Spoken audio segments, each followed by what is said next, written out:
If you want a vision of the future, Winston, imagine a boot stamping on a human face forever. You want answers? I think I'm entitled. You want answers? I want the truth! You can't handle the truth. Someone is trying to teach me a lesson in futility. Why am I the only one who isn't killed? They will run you dizzy. They will pile falsehood on top of falsehood until you can't tell a lie from the truth, and you won't even want to. That's how the powerful keep their power. Don't you read the papers? I just want to say one word to you. Just one word. Yes, sir. Are you listening? Yes, I am. Plastics. I'm going to get your money for you. But if you don't get the President of the United States on that phone, you know what's going to happen to you? What? You're going to have to answer to the Coca-Cola Company. The world is a college of corporations, inexorably determined by the immutable bylaws of business. The world is a business, Mr. Beale. It has been since man crawled out of the slime.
Welcome to another episode of Our Interesting Times. I have the pleasure to have Chris Kendall back on the show. Chris is the host of Hoax Busters Call. Chris, how are you doing this evening? I'm doing well, Tim. How are you doing? Very well. Thanks for coming back on the show. Yeah, glad to be here. Now, that's hoaxbusterscall.com, correct? That is correct, yes. Anywhere else people can go to catch that? It's you could go into your a search engine. If you put in Hoax Busters Call, it should come up as the top result. Okay. That's an easy way to get to it. Or if you can go straight to it if you want, or into the your URL. Okay, excellent. Now, of course, you covered a number of provocative topics recently on your call. One is, I gave you the list, kind of like we discussed this transgenderism issue, and also scientism. Your material, your research, or at least what you've talked about, the nuke hoax, nuclear weapons, and maybe some other related issues regarding psychological warfare. So how do you want to wade into all this? Well, it's something that it's come up recently. I've looking into a lot of the. Well, as you know, and I think most people are aware of, there's this sort of push to get really people to focus in on this gender, in general, the identity politics, and then specifically, I was talking about how we're like the idea that somebody's can be born into the wrong body. It's really, to me, it's really insane. I don't know how else to put it. It's just nonsensical. The whole idea of it. I know that there's this. You can point out that there's people that have. Different biologically, they can be born with sort of with extra, maybe an additional chromosome or something like that, where it makes some kind of in between, maybe a male or female, some kind of an aberration in the development process of the fetus, being, from conception being born. There's something that maybe can go haywire or something. Yeah, I understand that. I understand that's maybe in a real limited sense, it's an issue with certain individuals that are, but even with the, if you look at from the standpoint of the statistics that are out there about how many people are out there that will, claim to have been born in the wrong body. They're actually a male born into a female body, or vice versa. You're talking about a very small percentage of the population, no matter how breaking it down. But I think it goes to a wider issue. I really don't think that is that's the way it's being presented. Okay, here's this segment of the population. They have this issue. It was something that in the past was regarded as a mental disorder, or something where they had something in their development processes coming up through childhood, maybe, or something like that, and it was identified as a mental illness, and I think rightly so. But then, certainly now we're seeing this as I've heard it described too as another civil rights movement, or where it's like, okay, these people need all this attention, and they need to be acknowledged as what they really are, which is the opposite of what their biology says. And I mean, what is going on with this? I think that there's an issue here that is, we're looking at sort of this departure from, it's a departure from reality, for one thing. I mean, I know it's pretty obvious on its face that, if somebody is, like in the case of, there's one that comes up with Bradley Manning, the guy that's supposedly is now a female, right? And then that's what everybody calls him a her, and it's not true. I mean, it's just not true. But like, what is going on with this? I mean, I guess I'll ask you. I mean, what is your take on this, and what is the end goal behind it? It's not only is it a war on nature, it's a war on thought itself and reality. You're right. Many people just kind of default to her when someone wants to say, call me as her, pronoun. And there's been some, in Canada, it's been declared a civil right to demand to be called the pronoun that you associate with, that you identify with, a male or female or whatever. I think New York City passed a law about that, about calling it a human right. You can actually, under the penalty of law, be fined, I guess, presumably imprisoned if you don't identify a person by the pronoun they want to be identified by. Or, it's just insane. Yeah. Yeah, you're right. I mean, it's the separation of language from reality, which is, I think, a huge step towards totalitarianism. I'm reminded of the scene in 1984 where O'Brien holds up, 4 fingers and demand that Winston say 5. And not only does he demand that he say it, he demands that he believes it. And he does it through torture and trauma, to get him to believe it to the point where he breaks his will, to the point where, because the idea is that if there is objective truth, like 2 + 2 = 4, that's an ultimate check on the authority of the party. In 1984, and the party needs to be able to define truth itself. It can't be subservient to the truth. And I think we're reaching a point here in the West, the United States, the Western world, where this idea that gender fluidity, something as basic as biological sex is now fluid. It can be changed by sheer will, whether it be the individual or the party. Which is absolute nonsense. It is nonsense. It's insane. Right. I think you're right on point with this, because that's my assessment as well, is that we're talking about such a small percentage of the population. And I tried to drive the point home last time I was talking about it. It has absolutely nothing to do with these particular individuals.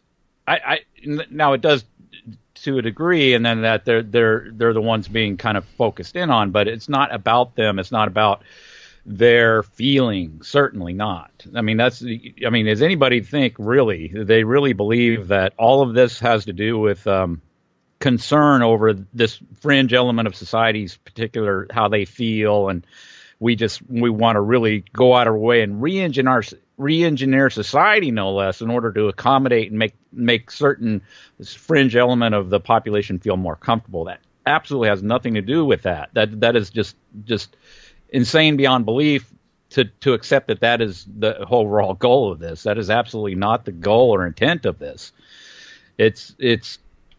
And then with that said, I mean, you have to look at this with and sort of step away and distance yourself from the emotional arguments that are being presented and the way this stuff is being presented, because it has nothing to do with people's feelings or what. I often hear when people bring up this kind of subject matter is that, well, see, I don't care what people do in their own bedroom. It's like that is not even why people feel compelled to say that. I don't say that. It's like that should go without saying, because there is nothing even proposing that there be laws to reinstate sodomy laws or anything like that. Nobody's even proposing that. So why even bring that up? That's totally irrelevant to the discussion. But yeah, I think you're exactly on point when you say that this has to do with changing the language or changing the way people think about certain ideas. And you go into something as fundamental as biological sex, and then you can have a construct that's in total absolute denial of that. That is in itself it's very I think a very troubling development from that perspective. And it is not, and I'll repeat this again, it has nothing to do with this particular subset of individuals.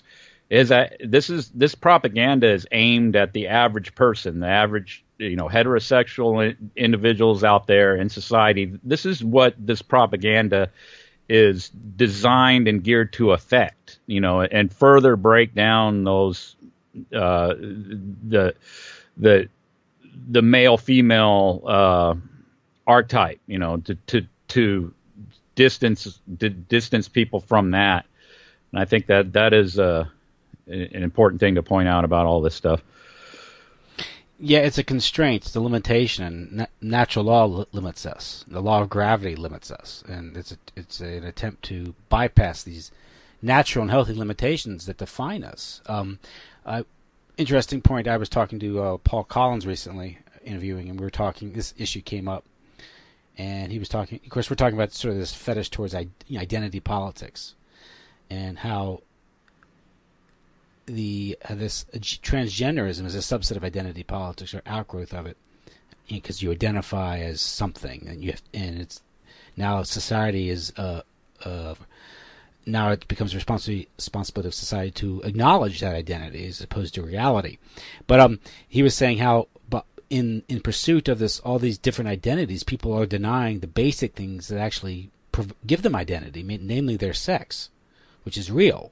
It's concrete, It's physical, and it defines pretty much what we are and who we are. There's the world of the female, the world of the male, and often they blend, and it's necessary that they blend from time to time. There's also necessary that they be separate at the same time. They're separate, but they complement each other. But you're destroying the foundation of the most important identity, which is our sex. Then, of course, through that, they're destroying other ways that we identify ourselves, namely with our family, then with our community, mainly with our country, and it kind of sort of principle of subsidiarity. It's from the bottom up. So they're destroying these things in the name of identity. That's the irony here. But they're destroying the very foundation of real identity by making this sort of a cause celeb and giving it so much publicity. As you said, it affects such a small portion of the society that you have to wonder why it's getting so much airplay, so much press, so much attention. Well, because obviously it's an agenda, and it's a part of a wider agenda, which is, for lack of a better term, the New World Order or something, where they want to break down all differences, all identities, whether it's the country or this community, whether it's it's ethnicity or religion or even sex.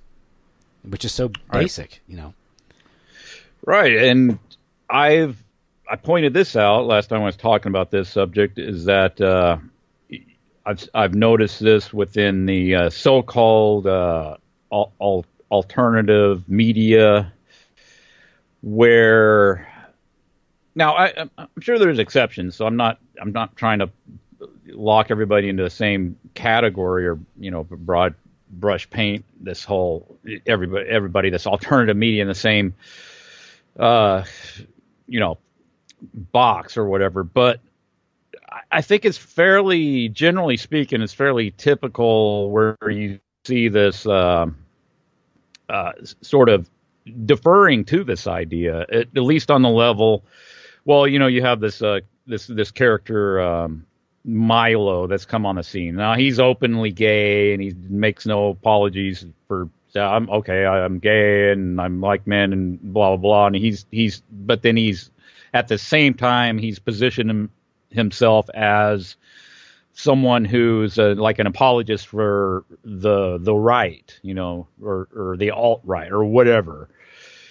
And then he sort of made alliances with people that identify themselves as right wing. And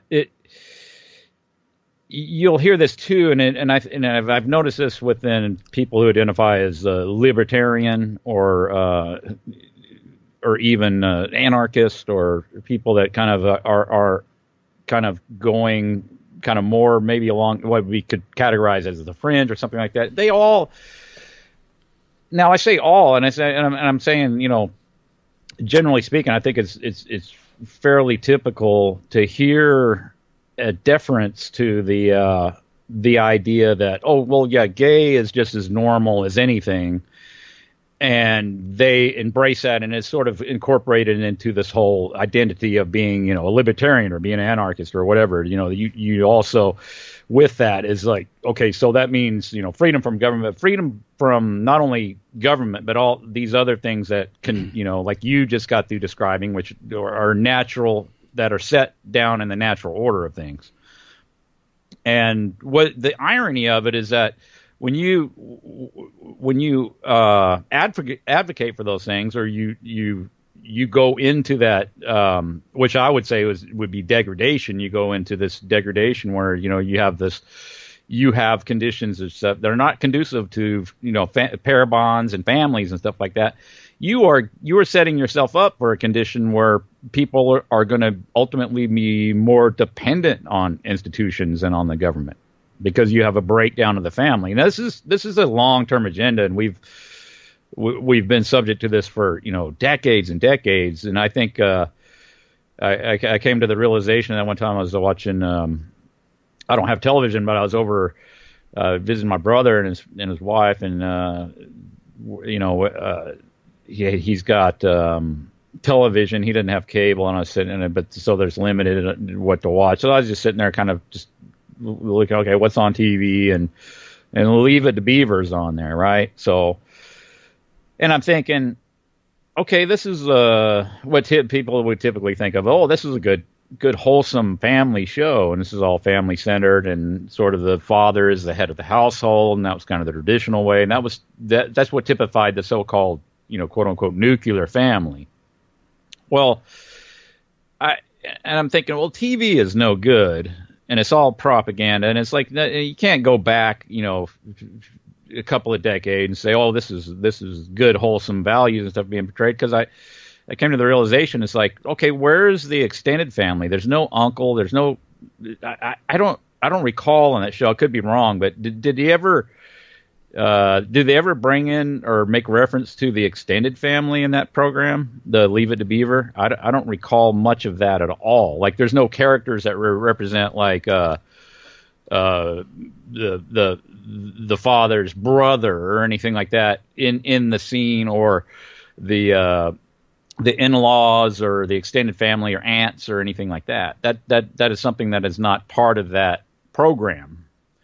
And I say program because that's what these are. They're programs. But it was like, what was that doing? I think that was a phase in the process. It's like the establishing of the archetypical like nuclear family. But the nuclear family is like that is not that is not an intact family. That is like that's the core of the family. That's the mother, the father, the children and stuff. But that's not an intact family. The family would incorporate, a natural family organization would incorporate the extended family. You have aunts, you have uncles, you have grandparents, and everybody kind of helps one another, and to raise children, and you don't have a situation where you have in the modern day where a couple has children and it's like they have to typically, if they're moved, which is very typical in the modern day, you have families that move off into other areas and stuff like that, and they don't have the extended family to fall back on. They can't leave the children for a grandma for a few hours while they go out and maybe have a break and do it. You can't do that because that's not. You have to rely on the system. You either have to babysitter or have some state provided daycare, or the public schools is a great one because they can go off and be with strangers for the most of the day, and that's normal now. That's typical. That was a result of a process that preceded that. But now we're coming to the 2017 where it's like even it's not good enough to be even a male and be single. You got to not even be male anymore. You got to be identified as these different nuances. So it's like they've been very successful in breaking down the family to a large degree. And we're already going to this phase where it's like the process has started to not only to break down the family guy, they've been largely successful in doing that, but to break down the individual identity of a person, what makes a person identified as a certain sex or a certain gender. And I don't think this process is going to stop until it reaches its desired goal. Yeah, I mean, you mentioned Leave It to Beaver. Of course, that's late 50s, early 60s, mid 50s to the early 60s when this show ran, and that's sort of typical, one of the better shows of that era, just in terms of quality. But you're right, this was the nuclear family in suburbia, and suburbia was a product of social engineering. It had that. Mm-hmm. Its intended purpose was to create the nuclear family by all types of various incentives. FHA didn't loan to extended families, only loaned to nuclear families. So even though you would think that multiple signers on a loan would be a more secure loan, nevertheless FHA did not offer that. The traditional 30-year mortgage to create suburbia, and of course that was intended to break up many of the ethnic neighborhoods in America, mainly Catholic, and of course these neighborhoods were characterized by ethnic identity and also extended families and communities that were based on religion and ethnicity, and they were broken up, under the guise of racial integration and also upward mobility. But of course, something more nefarious was really the agenda there. I think you're right. You're seeing it played out today because once these people were moved out into the suburbs via the interstate highway system,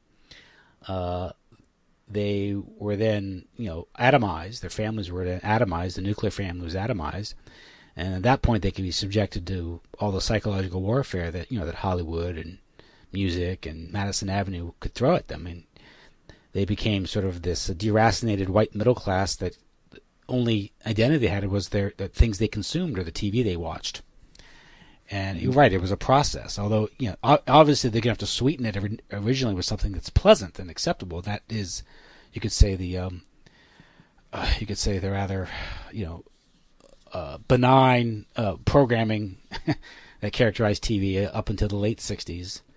And then, of course, it started to, get more, I guess you get more racy and more edgy in the 70s with All in the Family and things like that with Norman Lear.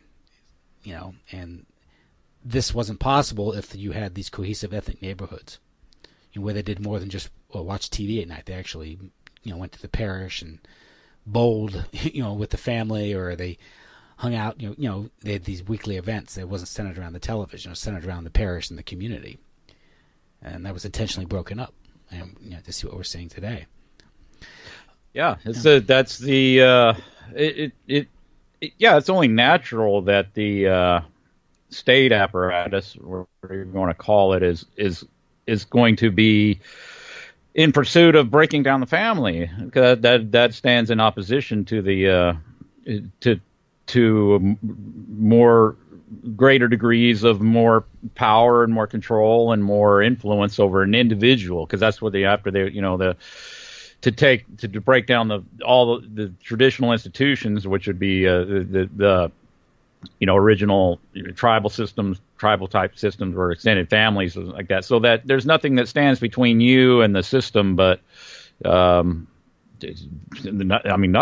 stands between you and the system. It's just you and the system, and then that's where they ultimately want the average slave to be. I mean, that seems like the obvious goal. And we get, like you're saying, they want to present to you these concepts or the ideas, like originally, like the nuclear family. Oh, look how great it is, and look how fun, and all of that. And they'll show you nowadays. They'll show you gay couples, and it's like, oh, it's a gay couple that's there's two loving dudes that want to be together, and they want to have a family, and they just want to be like normal couples. It's like, okay, really, does that typify the so-called gay culture? No, it's the real gay culture. They're not going to show you that on TV. They're not going to show you dudes with AIDS dying in their bed with their bones inflamed and all that. They're not going to show you butt cancer and anal leakage. They're not going to show you all that. That's not good to show you. Now, maybe later down the road they can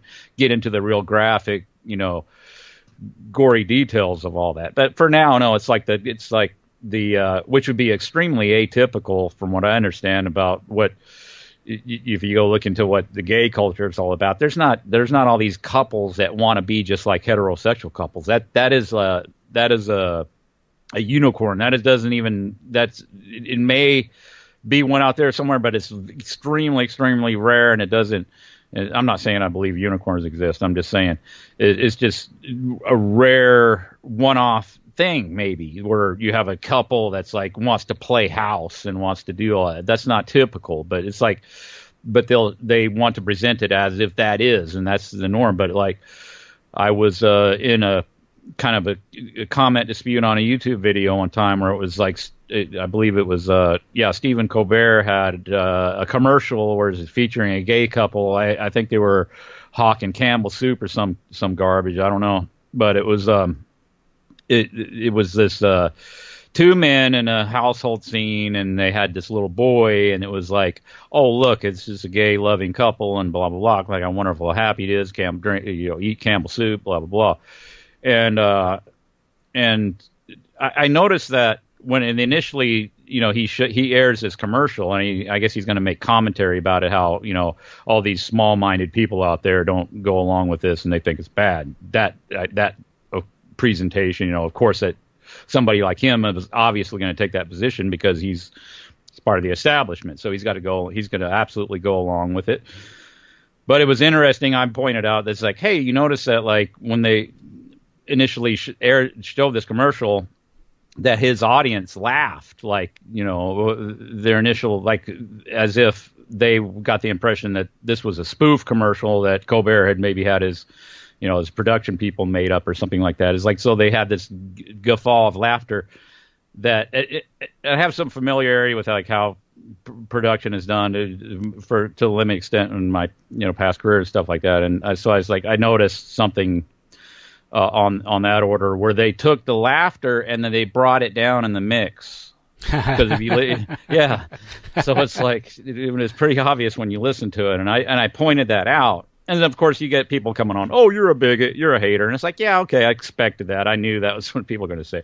Oh, I'm a bigot and a hater. And it's like, no, I just pointed out. It's like, you see how you're being conditioned. You're being like, people naturally don't, and they naturally feel uncomfortable, and they, and then they laugh, and then nervous laughter or whatever. And say they brought that down in the mix. So like, why are they doing that? They're doing that to manipulate you. Mm-hmm. It's like that. It's like it's not, it's not, it's not on that level. It's not really funny, is it? If you're looking at it from that perspective, where it's just so manipulative.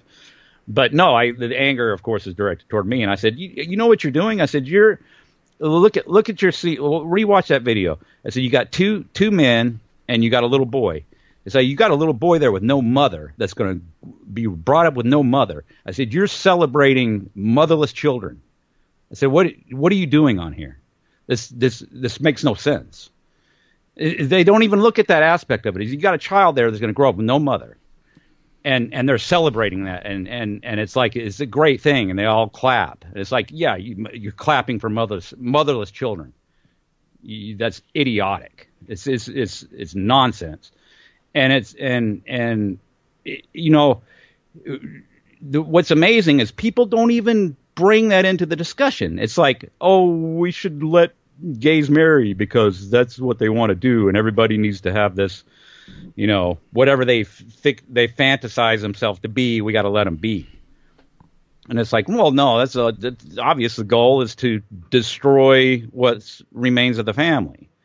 Has nothing to do with what a particular individual has a preference for on a sexual level, whatever. Has not much to do with that. It's going after the average person's notion of what a family is and what it means and all that, and to denigrate that and to diminish that in people's minds, where it's like it's not even, we're getting to the point now where it's not even relevant anymore. People don't even look at that as an ideal or something to strive for, like to be in a loving relationship and grow old with somebody. It's like that's something that's been disbanded and I think that's mainly what mainly this serves to do. It's like that is the objective, that's the goal, and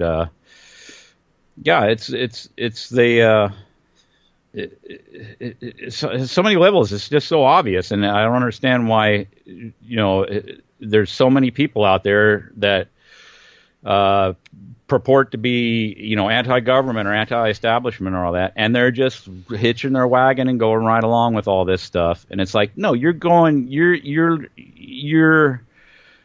what is it, missing to use an old chestnut, missing the forest for the trees or whatever. You're going right into the thick of the mind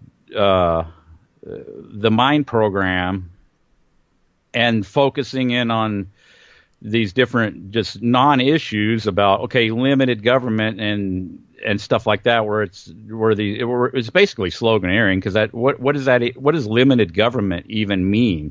Like, what does the right even stand for? It's like, limited government. Okay, limited government is like, how do you even define that? It's all that stuff is ill-defined. It's just slogans, and it's just to get people to march around in circles and to expend all their energy on just nonsense. And then in the process, we'll call Bradley Manning a she now. And I noticed too, it's like, does anybody flub up on that? Do they ever accidentally call him a he because that's what he actually is? It's like, no, they all just in unison parrot the same thing. It's like, really? It's just like, yeah, and then Trump is tweeting Chelsea Manning and she and this and that and the other thing. It's like, yeah, see, Trump's obviously on board with it because he's part of the establishment. It's like, yeah, but then we can pretend that he represents nationalism or limited government or whatever like that. And that, see, those terms are meaningless at this point. Those terms are absolutely meaningless. Like, all this discourse that goes on, I'm looking at it now. It's like, okay, at this stage in the game, do these ideas like limited government or nationalism, do they even mean anything anymore? It's like, not really. Not really. You can't really point anything specifically and say that this represents nationalism or this represents it. It's all just academic at this point. It's all just blowing smoke at this point. I think it's we're so far down the road of this interdependency, which is I think an ultimate goal of this thing called civilization.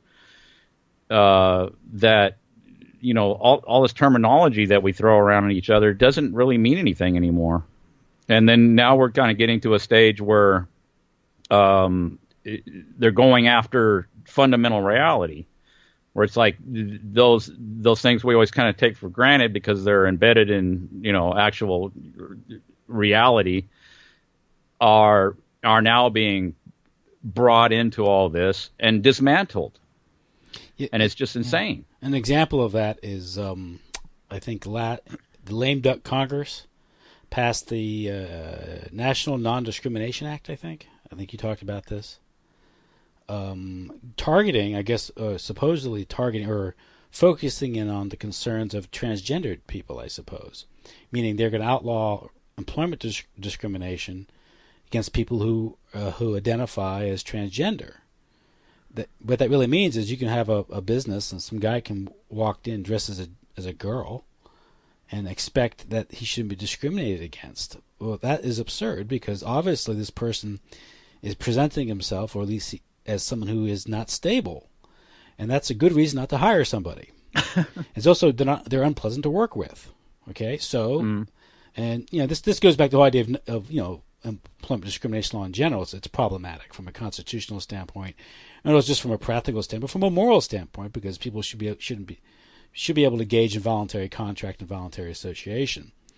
But nevertheless, this shows how I think I believe it was passed last year. Am I right about that?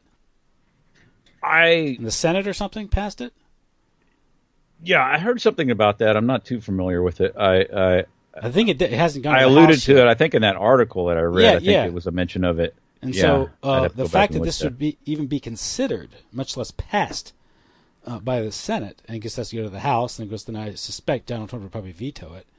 I suspect. But this is insane because when I go to a job interview, I shave, I put on a suit, and think about what my prospective employer will think about me. The sense of entitlement that these people have, that they've been trained to have, and that the emphasis on the word trained to have because they're being programmed, that they can go in and they can carry on in all manner, all absurd and weird and irresponsible manner, and expect to be employed is ridiculous. No, if you want to carry on a certain way, fine, you have a right to carry on a certain way, but you also have to face the consequences. One thing is you will be marginalized. You may be ostracized. It may be difficult for you to have friends or get employment because you've chosen to act in a certain way that bothers people. The majority of people, the vast majority of people, wouldn't want to work with someone like that, and they're difficult to work with. And claiming that as it used to be that civil rights, well, at least the traditional understanding after the 1960s, and I have a problem with the 64 Civil Rights Act is basically, the best case argument against it is how it's been subsequently enforced and interpreted. Mm-hmm. But the bottom line is, at least then they claimed that it dealt with immutable characteristics, namely race. And it held out that there were legitimate reasons to discriminate based on sex. Certain jobs, separate bathrooms, the old days, these things. So legitimate reasons to discriminate based on sex. Race was considered illegitimate reason to discriminate overtly. But that was an immutable physical characteristic, your skin color. Okay? This is not immutable. This is behavior, whether it's homosexuality, whether it's transgender behavior, transvestitism, whatever. These things all factor into this is a chosen behavior. Okay? It's not a physical characteristic. So, to apply these laws to this is ridiculous. They started out, with homosexuality. With whether it's accommodations or, we had the case with the florist or with the baker who was forced to bake a cake for a gay wedding. Now, why would you want to accept a cake from someone who doesn't want to bake a cake for you? I don't know. That doesn't make any sense. Listen, I would have made one crappy cake. We forgot when we got the baking soda confused with sugar. Yeah, sorry. Something like that. Another thing is, do you really think it's hard to find a photographer or a bakery or even a florist that isn't sympathetic towards homosexuals? I don't think it's that difficult. Obviously, a point was being made, with that case. And then, the fact, and I was listening to Jay Dyer was debating, what's his name? That libertarian. Did you listen to that? The most recent one? Yeah, I listened to one yesterday. No, this was one last month. It was on. He was arrested for brandishing a gun in D.C. No, I don't think I heard that one. I have to. I know why. He's kind of a celebrity. My name's failing or whatever. Well, he got on the topic. He brought up the topic of homosexuality and accused Jay of being obsessed with homosexuality. I thought that was funny. Oh, are you talking about? Dang it. The guy that's the. I like him. Generally. I think. No, I know you're talking about it. Yeah, it's like. But he's a typical libertarian in many ways. He's a blind spot here, And he Right, says yeah. that it all goes back to stone to gaze. Got to stone to gaze, like the Old Testament Leviticus stuff. Well, if anything, it's the gays who are stoning people now, because they're the ones that are demanding laws under penalty of law and punishment, fines, and imprisonment that people tolerate them. So who's throwing stones? They're the ones saying pass laws. So who's throwing stones now? Again, it's one of these things where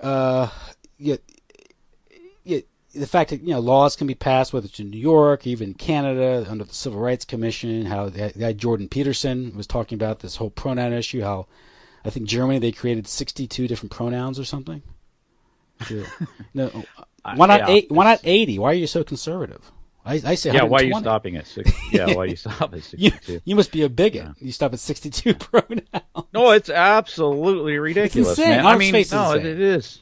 But everybody knows it too. And I was watching this debate I alluded to it in one of the past calls, and it was this professor, and he was upset about they were going to pass this law and make them remember all these pronouns. And there was there was like an advocate for the whole thing coming on there and says, oh, well, it's real simple. All you need to do is program the name into your phone so that when you see the person, you can go dial it up on your phone and their proper pronoun, and that's if it hasn't changed within the last hour or so, because they're fluid, right?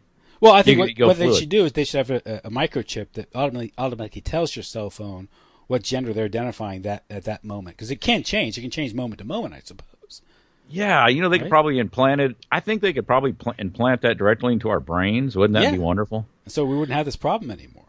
Yeah, that would solve a lot of our problems. I think we could have we could have our gracious lawmakers, which if people that accept government, I think they should rightfully accept their authority to do pretty much anything they want to with us. Would it be so much easier for us to obey them and to be of the same mind with them once we get our brain chips? I mean, wouldn't that be fantastic? Yeah. And then they can just, enter it into their data set and then pump it right into our brain, and we're just good to go. I don't know why anybody would resist that if they believe in authority. It's like you gotta go with what they want. I mean. Yeah. This isn't out of the blue. I think as you alluded to earlier, that this is part of an agenda plan that's been unfolding for decades, and there is evidence to that. I think it was the New York NYPD detective James Rothstein, guy who was involved in the Son and Sam case and human trafficking in New York and human compromise and blackmail. And he's done a number of interviews about how human trafficking and is related to human compromise, and how some of the public officials are undermined by this or compromised by this stuff.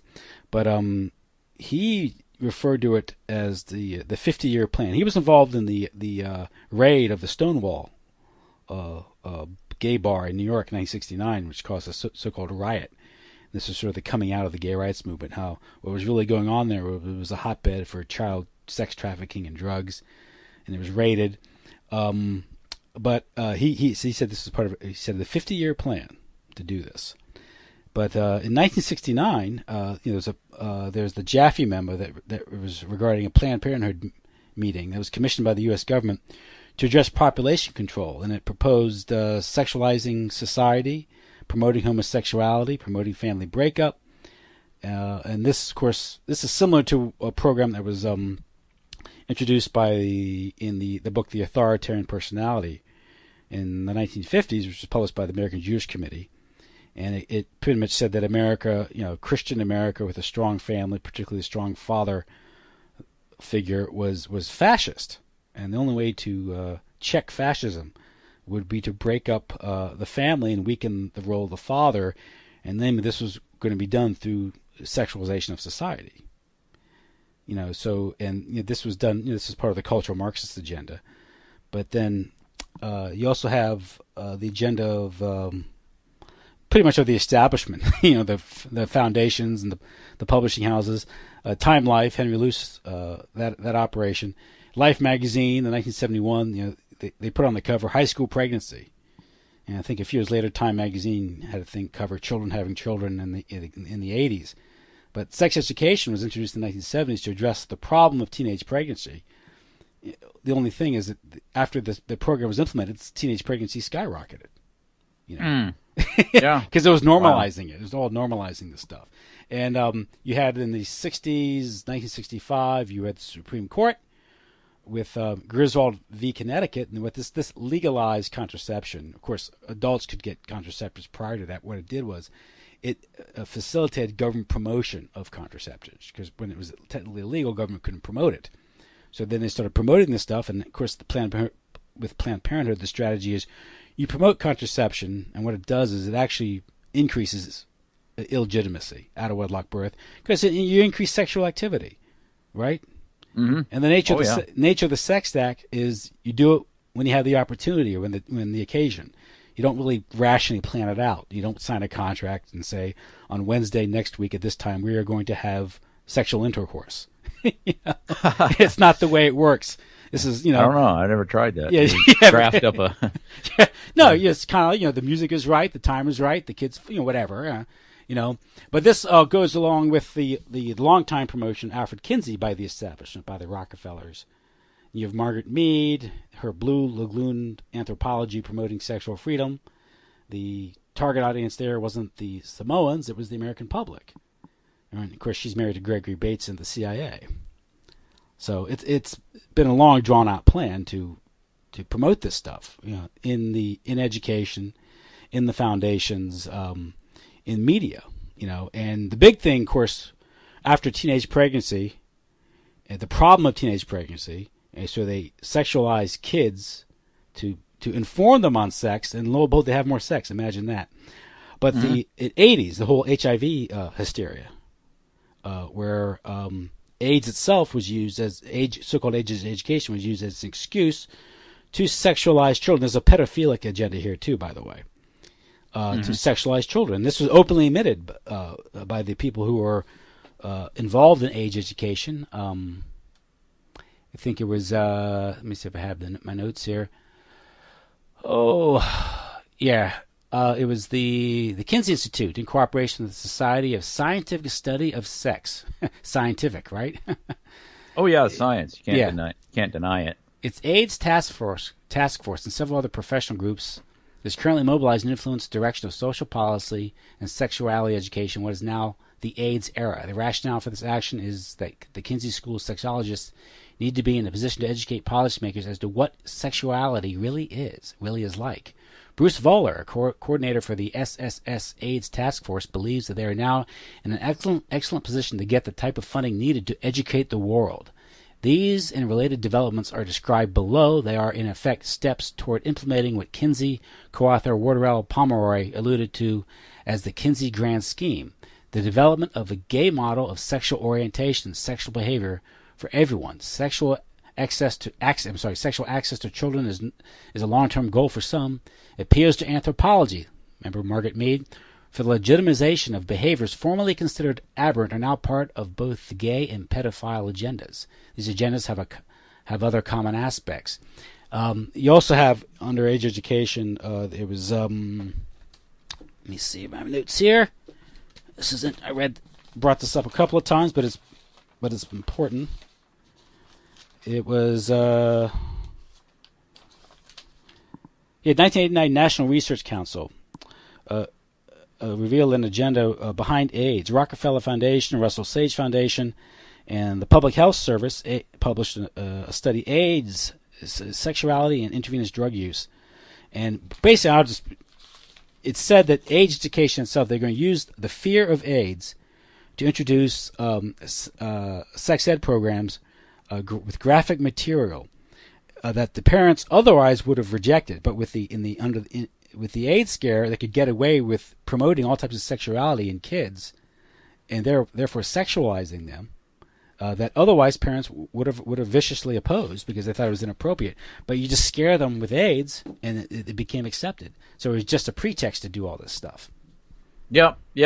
I talked about that. We were discussing that where Yeah, what was the idea behind that program? Because it's questionable whether there is such a thing as an AIDS virus, or that it was just a consequence of the so-called gay community, where they're having all this, multiple partners and stuff, spreading this, in drug use and all this stuff, so that it was some kind of a condition that was kind of regulated to that particular set up there with the gays, and then it got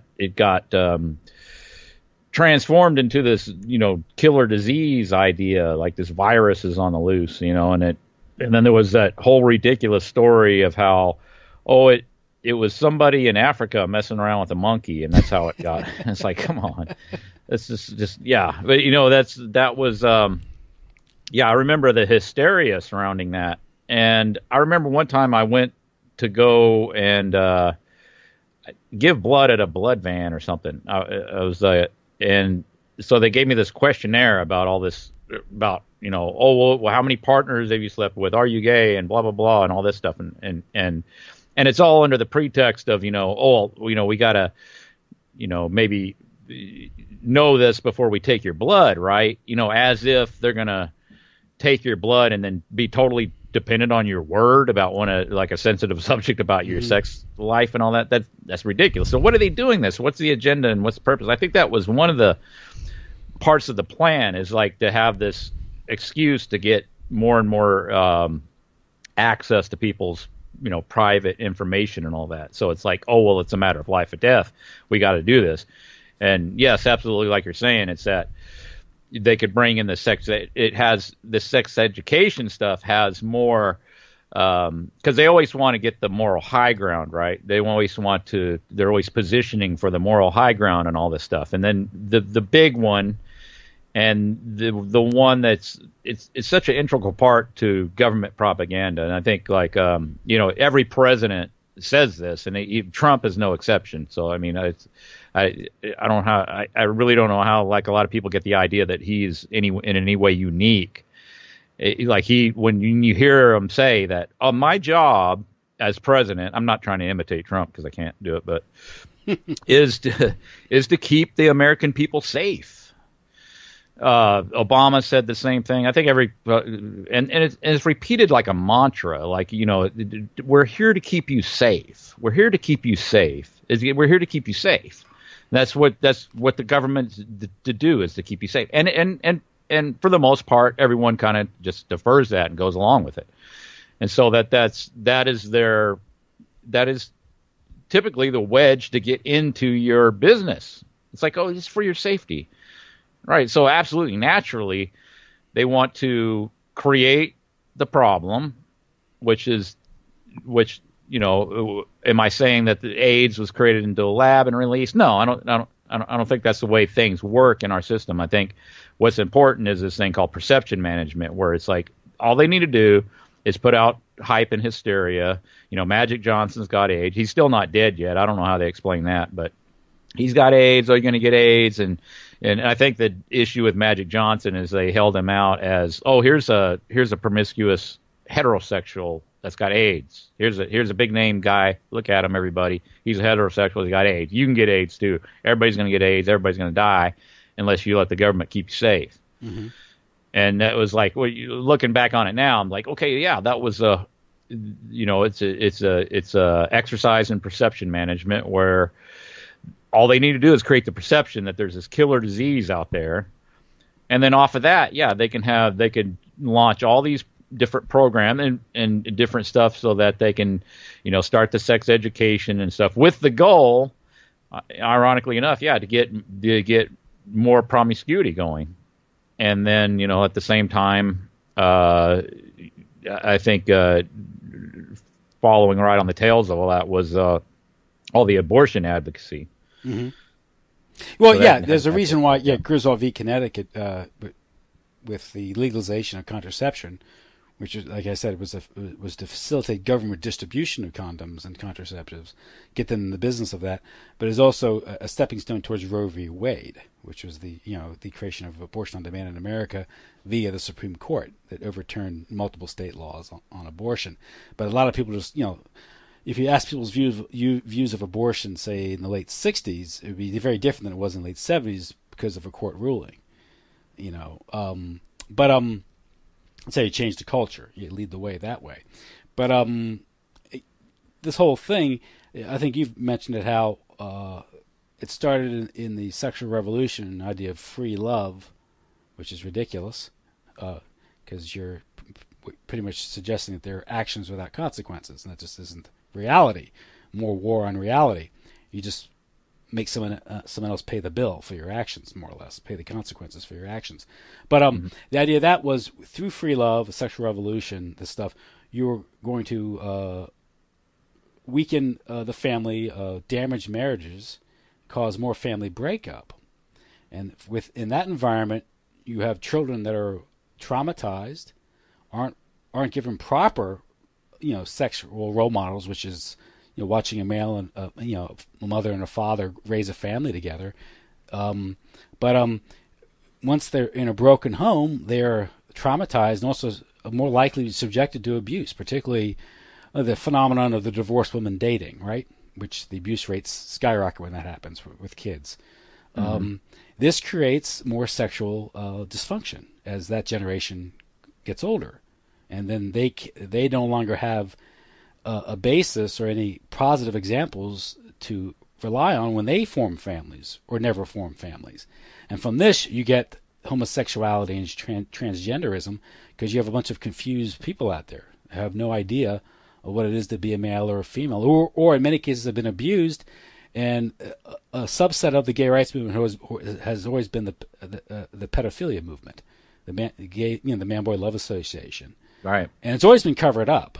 Good example, Harry Hay, this gay rights activist. I was just reading a little bit on it today, and there was an article about him in the Progressive, and nowhere in that article it talked about creating the gay civil rights, stepping out and how tough it was being homosexual in the 1930s and 40s, and how they came of age in the 70s and stood up for their rights. No mention in the article of his advocacy for pedophilia, man-boy love. Another hero is Harvey Milk. They have a street named after him, and they're making a movie praising him, with Sean Penn as some sort of hero. Well, in his own memoir, I think he wrote about how he took in a teenage boy and had sex with him, a runaway. Yeah, and didn't Milo, the guy I mentioned earlier, didn't he come out and say something to that effect, that he was pro sex with boys? Yeah, but he himself says he was abused. Says he was raped by a priest. Yeah, that's how it works. Whether it's true or not, I don't know. But this is an example of you look at someone like Milo and his confusion. Well, he also claimed that his first consensual sex act was a threesome. I mean, that's a little. Wow. That'll screw you up. I'm sorry. Maybe I'm old fashioned. Like heavy petting and on a date or something with a girl you like. He's in a threesome. This is part of our postmodern age, I guess. But he claims he was traumatized. Well, that goes to the argument that one of the causes of homosexuality, primary causes of homosexuality, of that disorientation, is abuse. And I think I think you made a point that someone asked you about homosexuality, and you said, I don't think it actually exists. I think it's a construct. And I tend to agree. I think these are people who are suffering some sort of disorientation, just as a manifestation of a behavior as a result of some sort of trauma. And now they're, a lot of that too. Well, sometimes, a lot of people are messed up. I'm one of them. I'm messed up. I got issues myself. Yeah. It's like this is something that is typical, living in this artificial construct, and it's insane. We live in an insane environment, so there's going to be problems. So it's like it's hard to go into the subject matter without people going to accuse you of hate mongering. Oh, you hate gays. It's like, no. I mean, I try to make the point too. It's like they're also making moves to take autism and recategorize it as neurodiversity. I was like, what the hell are you talking about? These kids have a problem. They have a disorder. They have a dysfunction. They have a disease. Did you see the Ben Affleck movie, The Accountant? No, I heard about it. I think I was I was in the process of looking at it. I never got around to it. It's basically this autistic guy is a superhero. Yeah. But neurodiversity was actually in there, and the guy talks about in the earlier stages it shows the flashback. He was a kid, and they're in conference with a specialist. And says, can he lead a normal life? And the guy says, "Well, define normal."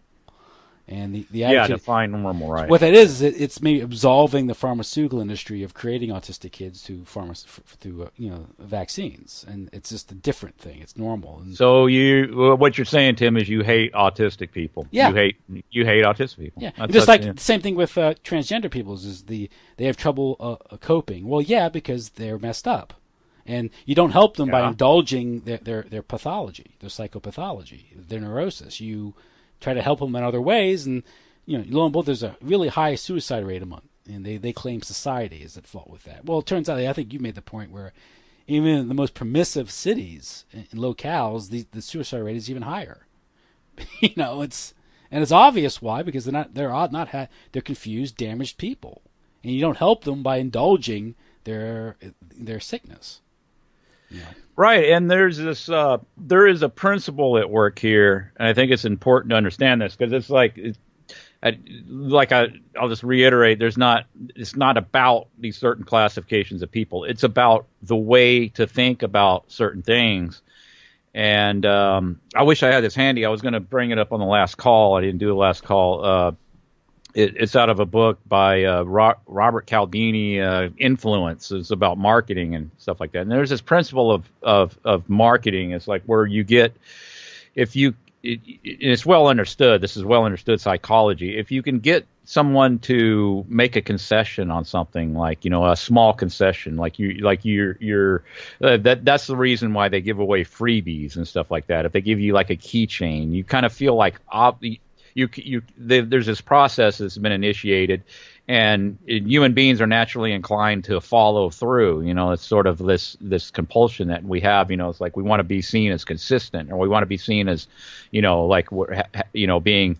I think that's also kind of, also closely associated with a sane person. They want to be seen as consistent. We kind of, so that, so once you make that concession, you're opening yourself up to like further requests, which would be, okay, buy a vacuum cleaner, and stuff like that. And that's a well understood principle. That's also how this is also, marketing carries over into these propaganda techniques to where, they're using the same technique. So if you accept this, then you should also accept this. Now the line of reasoning is the same. So when you're talking about the acceptance of homosexuality as a norm, well, if you go look at some of these documentary out there that I was just looking at not too long ago, was going into the subject of pedophilia. And what's interesting about that particular documentary, it was about, I think the BBC put it out. I think it'd probably be easy to find if you search BBC documentary pedophilia. So there's like that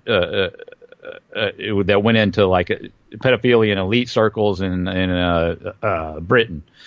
And so they're interviewing this guy, and he's a proponent of pedophilia. He's a member of that NAMBLA or that organization and all that.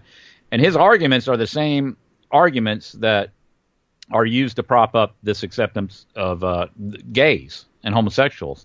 It's the same arguments. And he was saying that, well, it's the reason why children feel distress over being molested is that it's the society.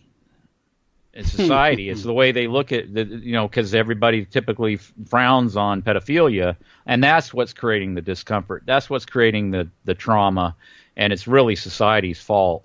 Is more like, he didn't come out and say it, but that's what his argument was. He says like, yeah, and then the interviewer is trying to get him to define, okay, how do you know when a child is consenting? And it kind of upset the dude at that point because he knew he was kind of up against the wall there. But the argument generally was the same. Now the pedophile will also say that the exchange is consensual, and then it's like, yeah, well, how do you define consensual? See, so it's a process that we're being taken through, and I think that this exposure of pedophilia too, with this Pizzagate thing and all that, is I think the main objective is to bring this topic out into discussion, because now we're at the point in this juncture where there's this push for the so-called left to go further left and to embrace things they didn't do before. And Trump is now the pushboard for that, to bring about this, to be the kind of catalyst to bring about this change. And I think that's what we're seeing right now clearly, because I think like one thing I pointed out on the last call is that notice the television shows that are coming out right after Trump is put into office. And there are all these themes, like Netflix is putting out a series about how racist white people are and blah, blah, blah. And they're going to touch on all these themes and stuff, right? There was a Harry Potter, and I think Harry Potter is important because it's sort of this icon for millennials. It's sort of it's sort of this beloved character that's been built up over the years. And now that the millennials or children, when these books came out, now they're kind of coming of age and stuff like that. And it's like this is this cultural icon that's very important to them. Well, there was a new film that came out right after Trump was elected. That's another Harry Potter series. And then in that film, if you look at it, there's all these parallels to this, social justice warrior, this identity politics and all this stuff, except for it's fictionalized and presented to you in the form of like, oh, these people are witches. Well, another interesting thing too, they've had that come out into the news where it's like they had this, didn't they have a witch ceremony where they got together and were going to put curses on Trump? Something like that. You heard about that? Yeah. So it's like, okay. I thought that was the Women's March. No. Well, that too, but like, they had literal witches come out and yeah. So it's like, yeah, so we need to embrace all religions and all. That's what the left does. We're going to embrace everything. And, we're not going to stop short of anything, Satanism or witchcraft too. We got to embrace that too and bring it all in, bring the pedophilia in, I'm not necessarily saying they're going whole hog right now on pedophilia, but we've seen the work up to this progression where, Salon and these different news organizations are coming out with these tentatively pro pedophilia articles, or at least at this stance now, they're presenting you as, oh, these are human beings, and these people have this condition that they were, suggesting that they were born with this. See, this child love that they have to suppress, and that society frowns upon, and they have to, keep this from everybody, and they live in this fear of it being exposed and all that, and how hard it is for them. It's just same stuff that they came out with to get people to, greater acceptance of homosexuality and all that. Same arguments. I think that's what we're looking at now. Yeah, there's a vampiric quality to all this. The idea that you can create successive generations, by biting them, and that's what the pedophile does. Because if you a sizable percentage of people that you do, if a pedophile does rape, molest, will become pedophiles themselves or become homosexuals, and you can pass along, because you certainly can't regenerate naturally. You have to do it through trauma. And so there's a strategy there by doing that. But another thing is, again, as I mentioned earlier, is the sexualization of children through education. Of course, it's also through entertainment. How, if you look at what's normal programming, of course, is bad enough, but even children's programming has become highly sexualized. And this, again, children are very suggestive, and they will copy and see things. And if you have children being sexualized in an earlier age, you can deny them what used to be called a latency period. And if children are sexual beings, the pedophile could argue that it's perfectly normal to have a sexual relationship with a child because they're sexual. And they're doing that through clothing and the fashion and, like I said, entertainment and changing behavior that way. And this is facilitated because the generation before, the economics created the necessity for the two-income family. So children no longer had the benefit of a parent at home. Usually, so they come home and they're institutionalized at the school, they're at daycare where they're watching TV, being raised by strangers, or they're at home when they're a little older and they're raised by MTV or cable television or whatever kids are watching these days, and the vampires there can take advantage of them there, and they're degraded by shows like, I don't know if you remember MTV, they shows like Singled Out, where highly sexual, and they had this, what's her name, the blonde chick, She ended up having an autistic child. I forget her name. Jenny McCarthy. Oh yeah. And she was a former Playboy bunny, and she'd be there to arouse teenage boys and get them to behave a certain way towards the women in the crowd and all this stuff. And this was standard fare for teenagers and 20-something. And this would form their sexual values and mores and how they should treat one another. But this is pretty obvious. I mean, if you degrade society through sex, I mean, one target here, of course, we've had the problems in the Catholic Church, and of course, one thing there is everyone blames the church, but no one blames the general culture from which the church draws from.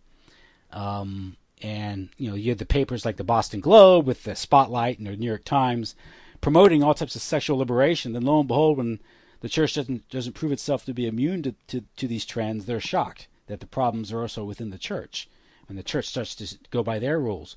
But this was one of the more interesting points here is in 1968, the Catholic Church, Pope Paul VI issued Humana Vitae, Human Life, as encyclical. Basically, came out against artificial conception, despite the urgings of the Rockefellers and such. The Catholic Church, elaborated its position on artificial contraception, because this was only, maybe 6 or 7 years after the pill was introduced, so it became more of a concern.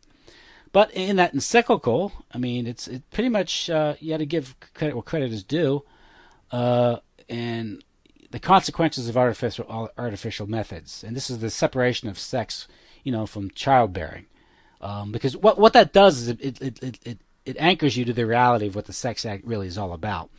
It does things like you're not there to use the other person as a vessel of pleasure, as an object, because it can bear a child and you have to raise that child, and it also limits it within certain ages, meaning that the very old aren't going to have sex with the very young if you're a rich old man, right? Because you can't really have a family, these things. So that type of outlook regulates everything, keeps everything normal and within bounds. So you have you have young men marrying young women, and old couples staying together because old men don't have access to young women. So there's a certain, I guess you could say, pressure within society to abide by those rules. Right. So all this gets messed up by this stuff.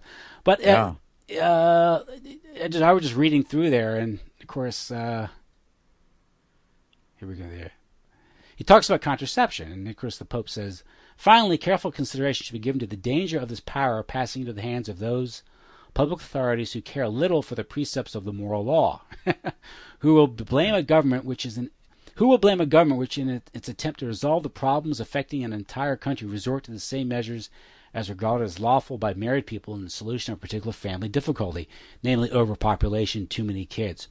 Who will prevent public authorities from favoring those contraceptive methods which they consider more effective? Should they regard this as necessary, they may even impose their use on everyone. Of course, we're familiar with many people are familiar with the efforts of the World Bank and the World Health Organization in forced or unwitting sterilization of women in Mexico and in Africa under the guise of a vaccination program.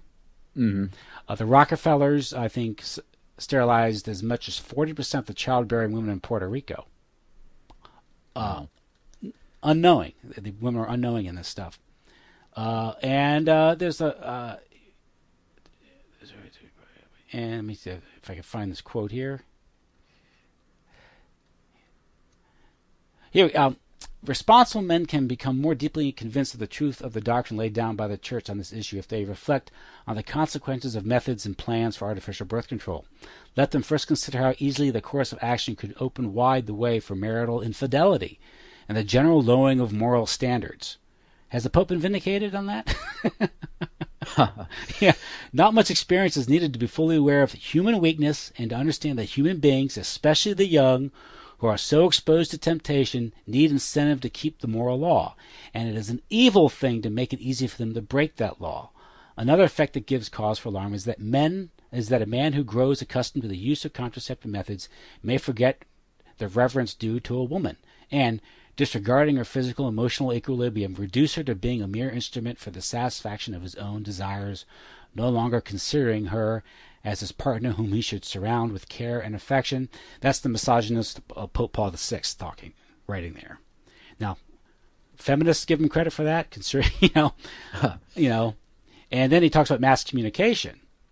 And everything, therefore, in modern means of social communication which arouses men's baser passions and encourage low moral standards, as well as every obscenity in the written word and every form of indecency on the stage and the screen, should be condemned publicly and unanimously by all those who have at heart the advance of civilization and the safeguarding of the outstanding values of the human spirit. It is quite absurd to defend this kind of depravity in the name of art or culture, or by pleading the liberty which may be allowed in this field by public authorities.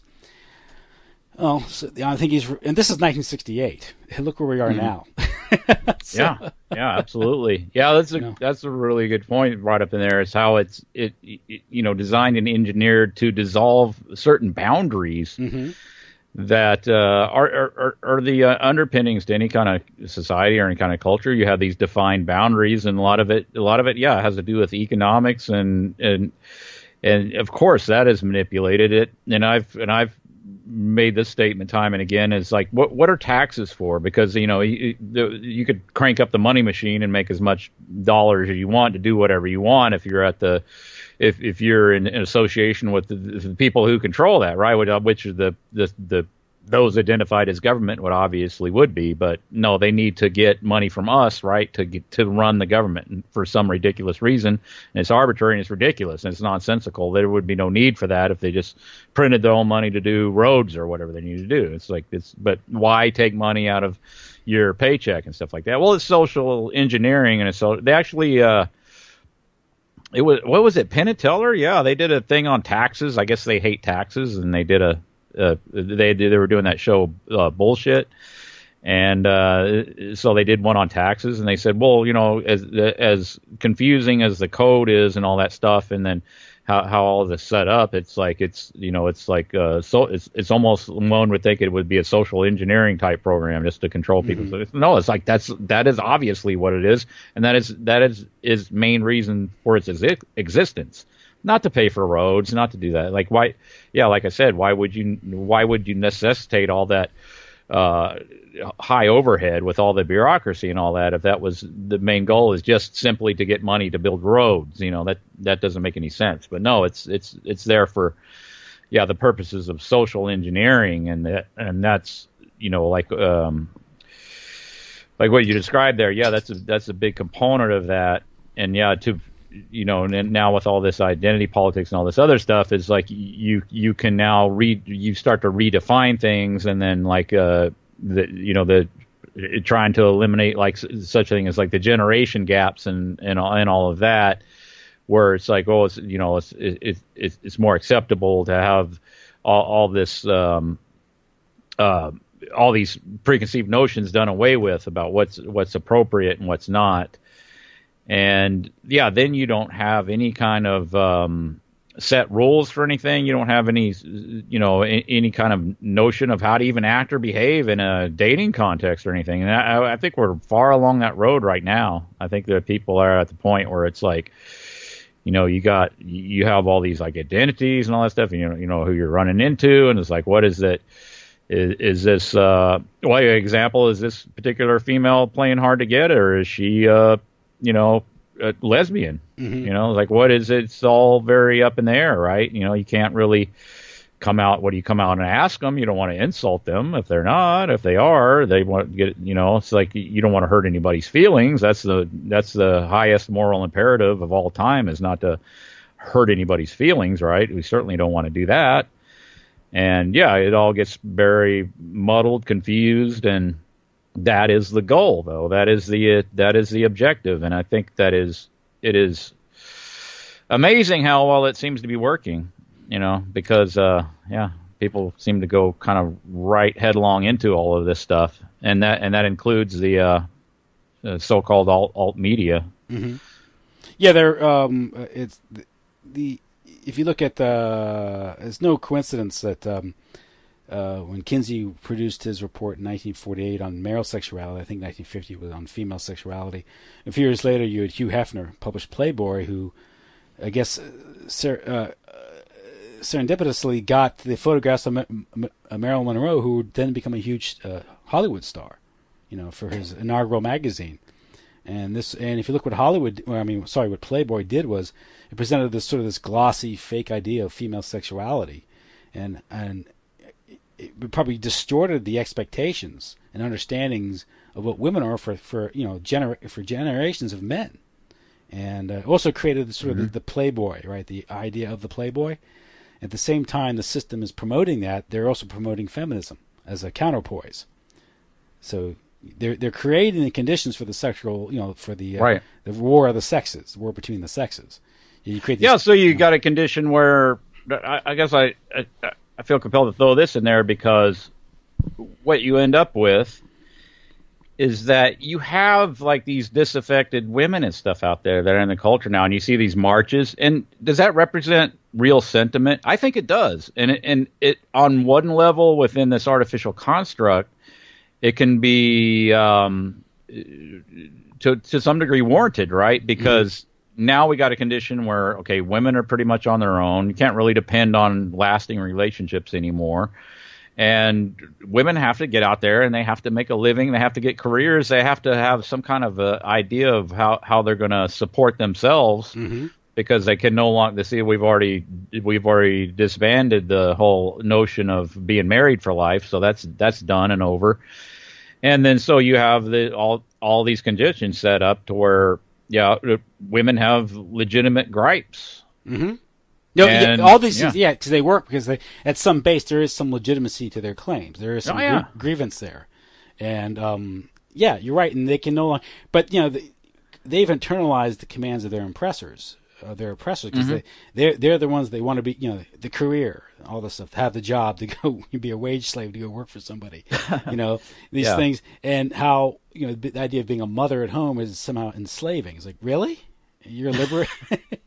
I know. It's just so nonsensical, man. Yeah. Or how feminism. Okay, all of this is a social construct. The idea that male and female is a social construct. It's not real. There is no real differences between the two. But for some reason, feminism, to a large degree, requires that a woman take on the behaviors of a man. Yeah, and get into combat roles and all this other stuff. It's like, okay, so if it's all arbitrary, why then take the feminine and impose masculinity on the feminine? That makes absolutely no sense. Yeah. And then then they're destroying the masculine, which makes the man all that less desirable, but also willing to assume the responsibilities of the man or the father, because with those responsibilities you got certain privileges. But if you deny the privileges, why would you want the responsibilities? And you have that sort of the portrayal of the male as stupid, and in media there's no positive male role models out there, and and women are themselves encouraging this. Right. You have the whole obscenity of family court and what happens with divorces, and it's just considered routine to to screw the man over in most cases. Right. Yeah. It's the economic contrivance has been set up in this so-called law that is totally one-sided, and to take the basically. Pretty much the power, I made that point last time, is like the power is really in the hands of women as far as that all goes, right? Yeah. And how does that come into the feminist debate? It doesn't. It's just kind of not even touched on. And it's not for their empowerment, it's for their enslavement. They're being tricked. Oh, absolutely. It's the same old thing. It's like they're not. The global elite aren't looking out for you, girl. They don't believe in girl power. A great example of that would be of course, the abortion laws and paternity laws, where. Of course, as I mentioned earlier, the current abortion laws in this country were grafted onto the American society via the courts through Roe v. Wade, judicial activism.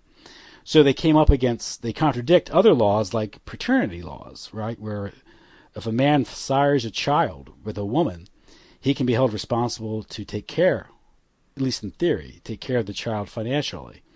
His wages can be taxed to pay for it. and he can, the woman can file a paternity suit against him.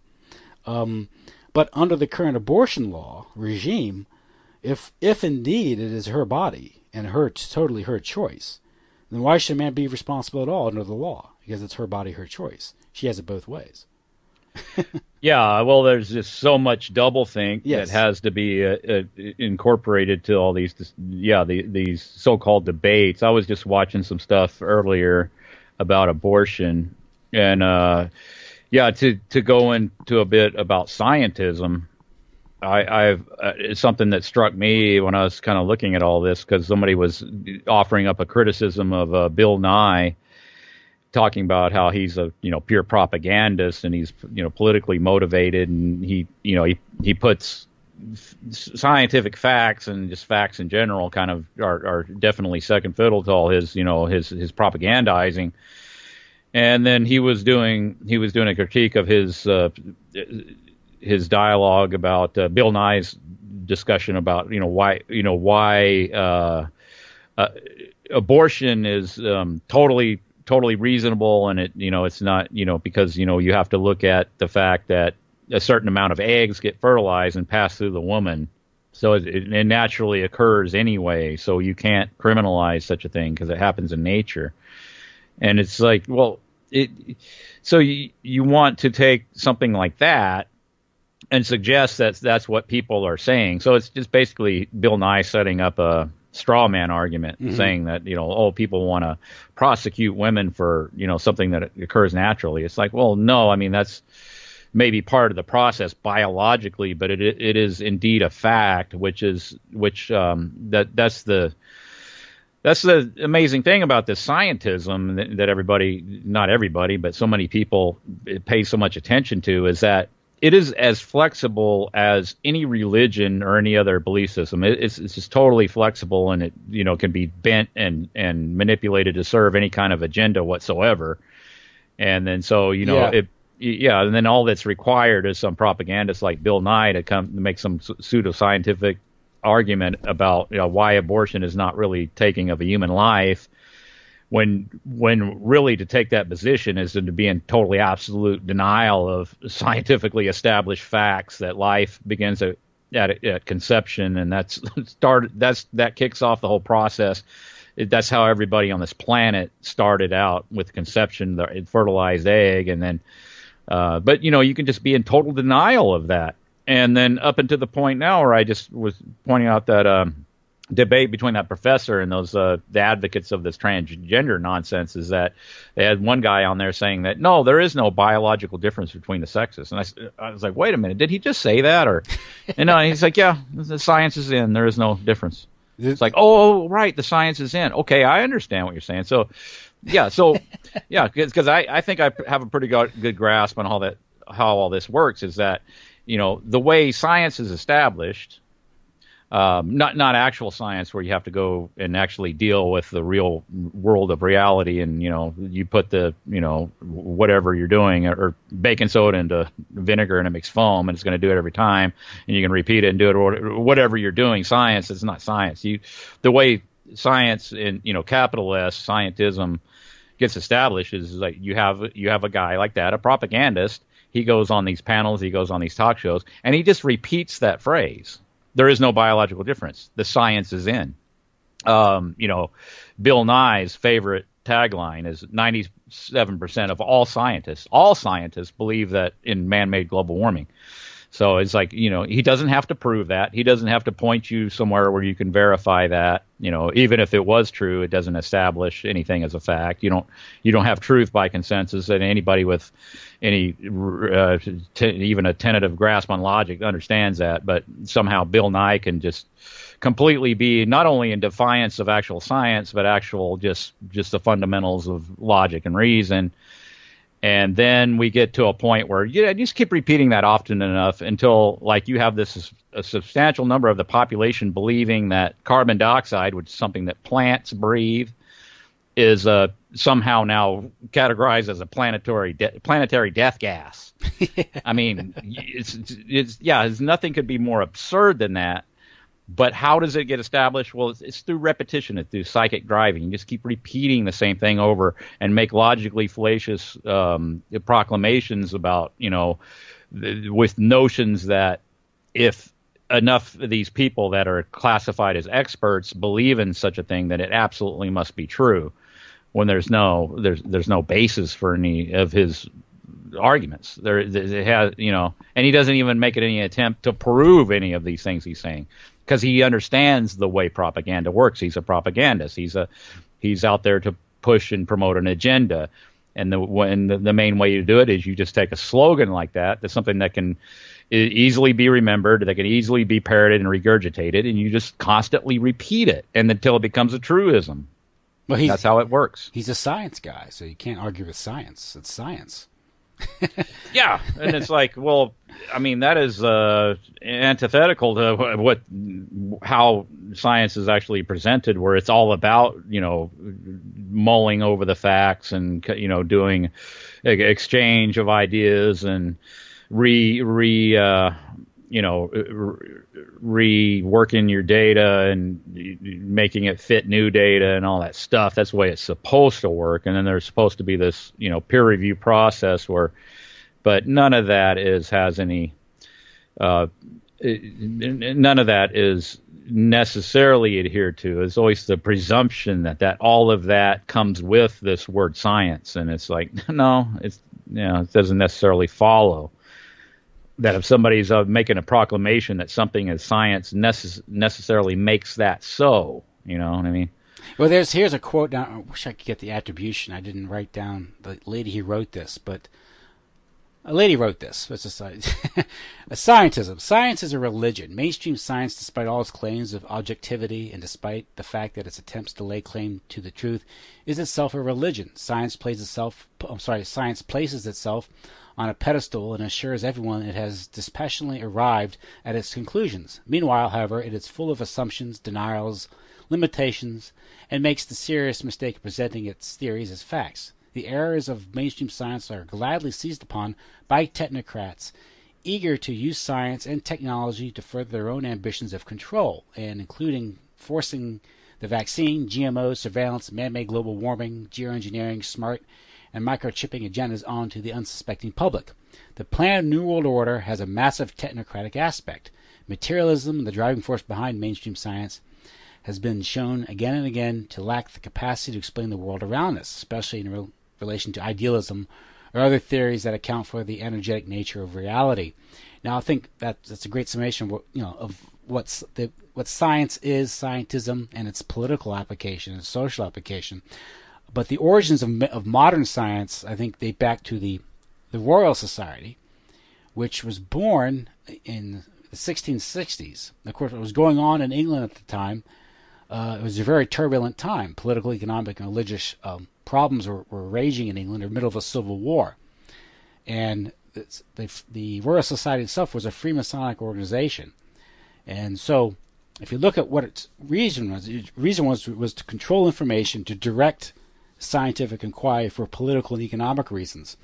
And, of course, the Freemasonic foundations of modern science makes you think of the Freemasonic idea of hoodwinking and occulted knowledge.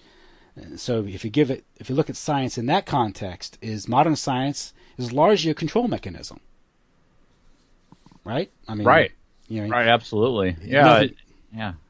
And examples of that, and I think you talk about a couple of these things. Well, Darwinism, evolutionary theory, and also perhaps even the development of nuclear weapons, which is a huge psyop at the very least. The cult of this super weapon to terrorize the world. But you've talked about the nuke hoax and some of your observations regarding that.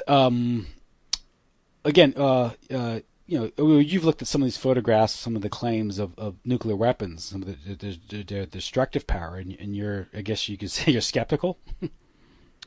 Oh yeah, definitely. I mean, I had a listener sent me a video I meant to post. I have a couple things I meant to post. I just haven't got around to posting. But yeah, it was just kind of a infographic in a video format that was talking about the modern nuclear weapons in relation to the alleged bomb that was dropped at Hiroshima.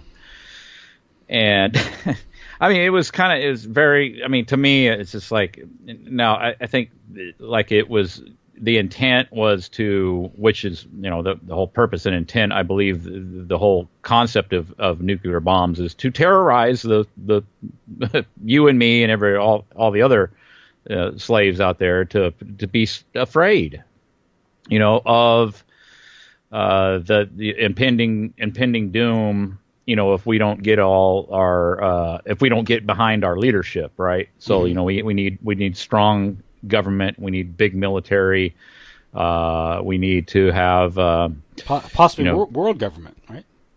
Yeah, even that's a very good point. I think that goes a long way, because the whole concept of nuclear bombs came out of the mind of the science fiction writer H.G. Wells, and it was written in The World Set Free was written around precisely 29, I think, maybe somewhere around that era, early 19th century, and 19th century. I get 20th century. Yeah, 23 thereabouts. Yeah. Okay, so that. How did he know, that would be in the future, this nuclear bomb? Because around that time, there wasn't even any Manhattan Project. I mean, there was I guess there were some theories about how, atomic power could work or something like that around that time. But, I believe that it is always has been a fictional construct. And, H.G. Wells, if you look into kind of his background, stuff like that, he was a big time globalist. Mm-hmm.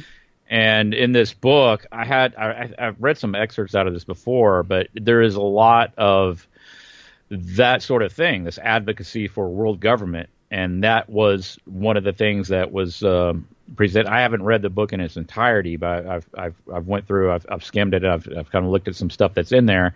And it's definitely alluding to the need for world government in response to these super weapons, these massive weapons, that city-destroying bombs. And the way he presented it in the book was something that, like, which is descriptive of what we are always told about, current nuclear technology, where it's like you drop a bomb and then the city is inhabitable for, the next 1,050 years, That's the notion that we are always fed about, the idea. I remember this quite well because I grew up in during the Cold War era with a lot of that fear mongering. They actually played this movie called The Day After at I think when I was in 10th grade. They showed that to us. I remember it. Yeah, well, yeah, I watched it. Yeah, I remember it just scaring the crap out of me. I was a kid, it's like this idea. But yeah, that came along with it was like, the post-apocalyptic nuclear winter scenario where everything's radioactive and it's uninhabitable for centuries thereafter. It just completely wipes everything out. Well, if you go to Bikini Atoll, where they supposedly did 20 plus something nuclear test, and you can read about how the coral is flourishing and then all the wildlife is all in good shape, and then it's like, well, how is it not, how is it habitable even, much less being thriving coral reefs? But, according to the article, I haven't been there, but according to the articles you read, it's thriving, it's flourishing. Chernobyl is according to what you can read out there, is a nature preserve. With wild horses and stuff that were on the verge of extinction and being put into that area. Now they're thriving. So they're thriving in a nuclear post-apocalyptic wasteland, which we're always told that would be uninhabitable for hundreds of years at least, But there's all. I mean, as far as the nuke bomb goes, you see as it's presented to us, and it definitely. It has this element of it's always put out there as something to be afraid of, Well, the mushroom cloud, this sort of this right, invoking this massive this of course this diminishes the individual. It dwarfs you, and that itself is a huge psychological effect. Right, Yeah, and then in this infographic that this guy Russ sent me, it was depicting that thing. It's like, so it's showing you just in comparison. They show you the Tsar bomb, which interestingly, someone had recreated the Tsar bomb footage with CGI. And people pick that up and use that as a representation for the nuke bomb, which apparently they're totally unaware that that's completely and 100% CGI and fake, by the way. So, there is purported alleged footage of the actual Tsar bomb out there somewhere, but for some reason people like to use this CGI as a representation of. Now, am I saying that the original footage that was put out there, that was created in Lookout Mountain, which is a Hollywood-style studio near Laurel Canyon that was run by the Air Force, am I saying that they created fake nuke footage with CGI? No, I'm not suggesting that at all.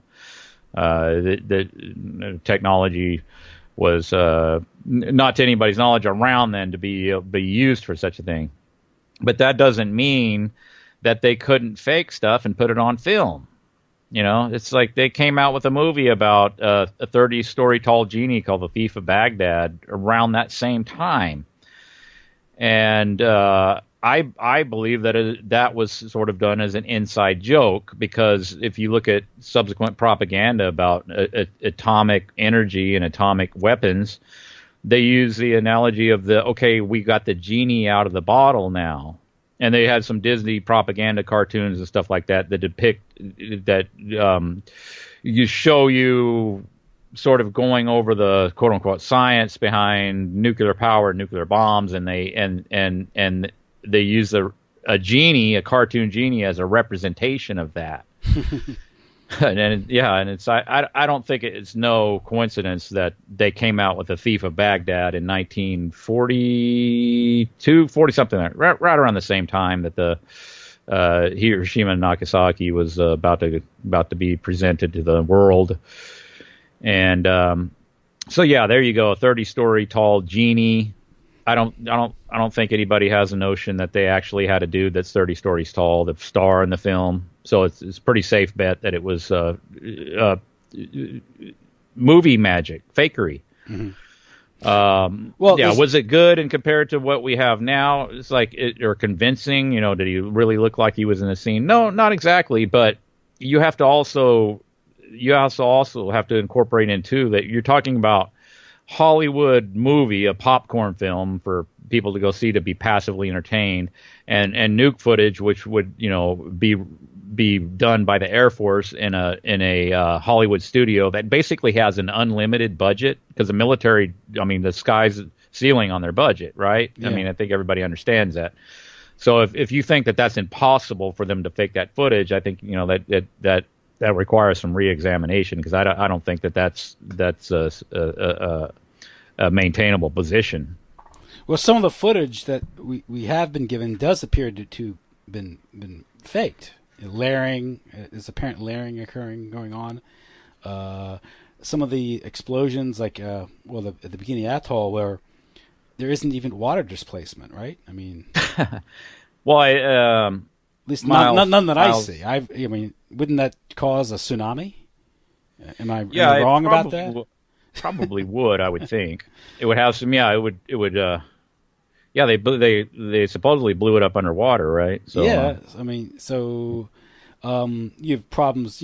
Clouds not being affected by the explosion. Now you could make the case that they could fake these photographs for public consumption and still have the bomb be real, and one doesn't disprove the other, I guess. But it's impossible to prove a negative. Yeah, you can't prove a negative. No, there is a thing. Obviously, we're given the basic of nuclear fission, nuclear fusion, right? Of course, the more or less the nucleus of the atom is split, the energy is released, and you get the explosion. That's how it's explained to us. And I guess it was uranium for Hiroshima and plutonium for Nagasaki. Then you have the thermonuclear device, the hydrogen bomb, which uses heat, I guess, to split the atom and release the energy.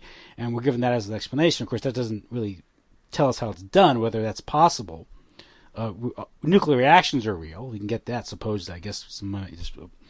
But as a, as a layperson, as a consumer of this stuff, your case is people don't realize just what poor quality information they do have, and also the source that they're getting that information from, which is the U.S. government, namely the U.S. military, which hasn't proven itself to be particularly credible.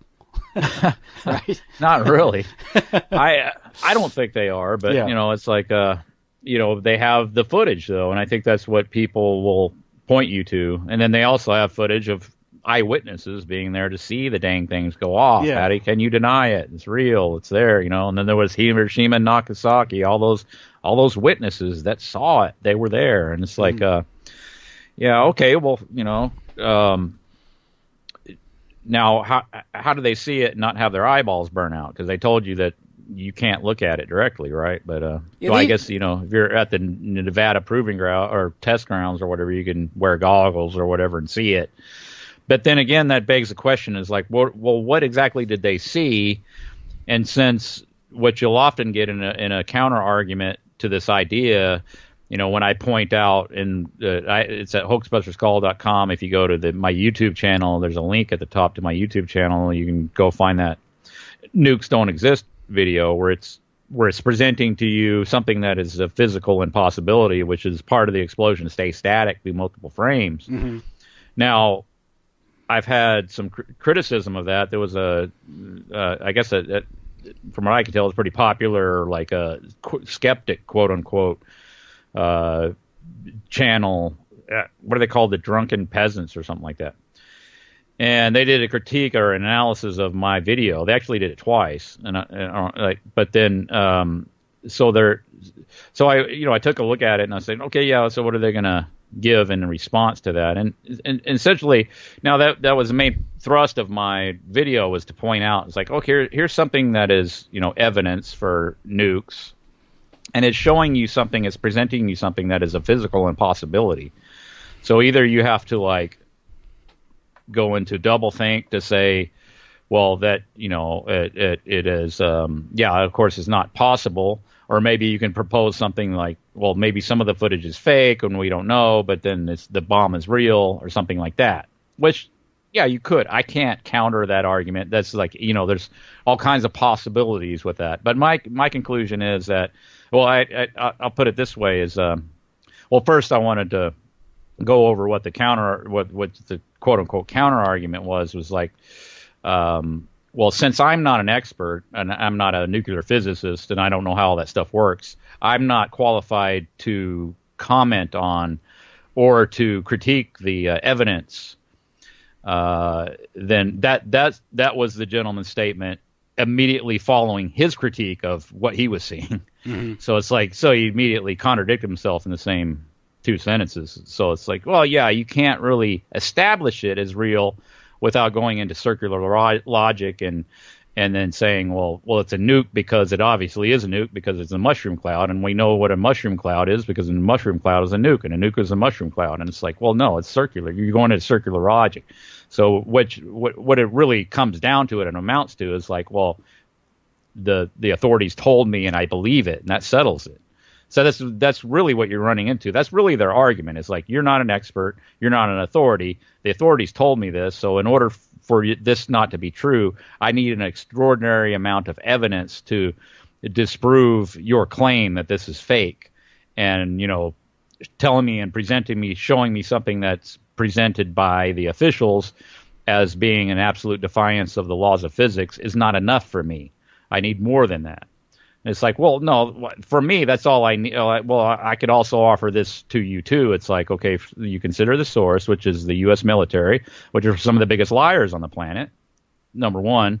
Number two, all this footage came out of a Hollywood studio in Laurel Canyon. That's number two. Yeah, why was that necessary? Yeah. Why was it necessary to hire? Now, all this is in the documentary Atomic Filmmakers, where they admit all this. This is where this footage came out of.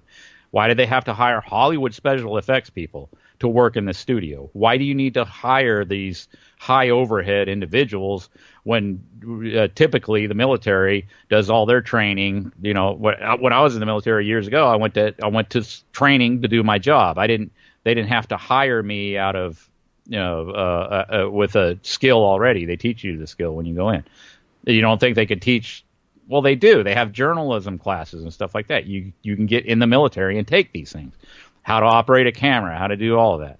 Why do they need to bring in Hollywood people? Is because Hollywood people, their forte is to take something that is imaginary and make it real through the format or through the medium of film. That's what their specialty is. That's what they do. They're Imagineers. They call themselves Imagineer, the Disney Imagineers, the people that take fictional constructs and make them into reality on film. And that's why you want to hire them. That's why you want to pay them the big bucks, so you can get this stuff on film and make it convincing enough to make the majority of people believe it. Even though you can take this stuff and you can point out other violations of the laws of physics, where you have the explosion and then the immediate sound, the sound of the explosion being simultaneous with the explosion itself, which, okay, that's impossible if you're filming it from 5 miles away.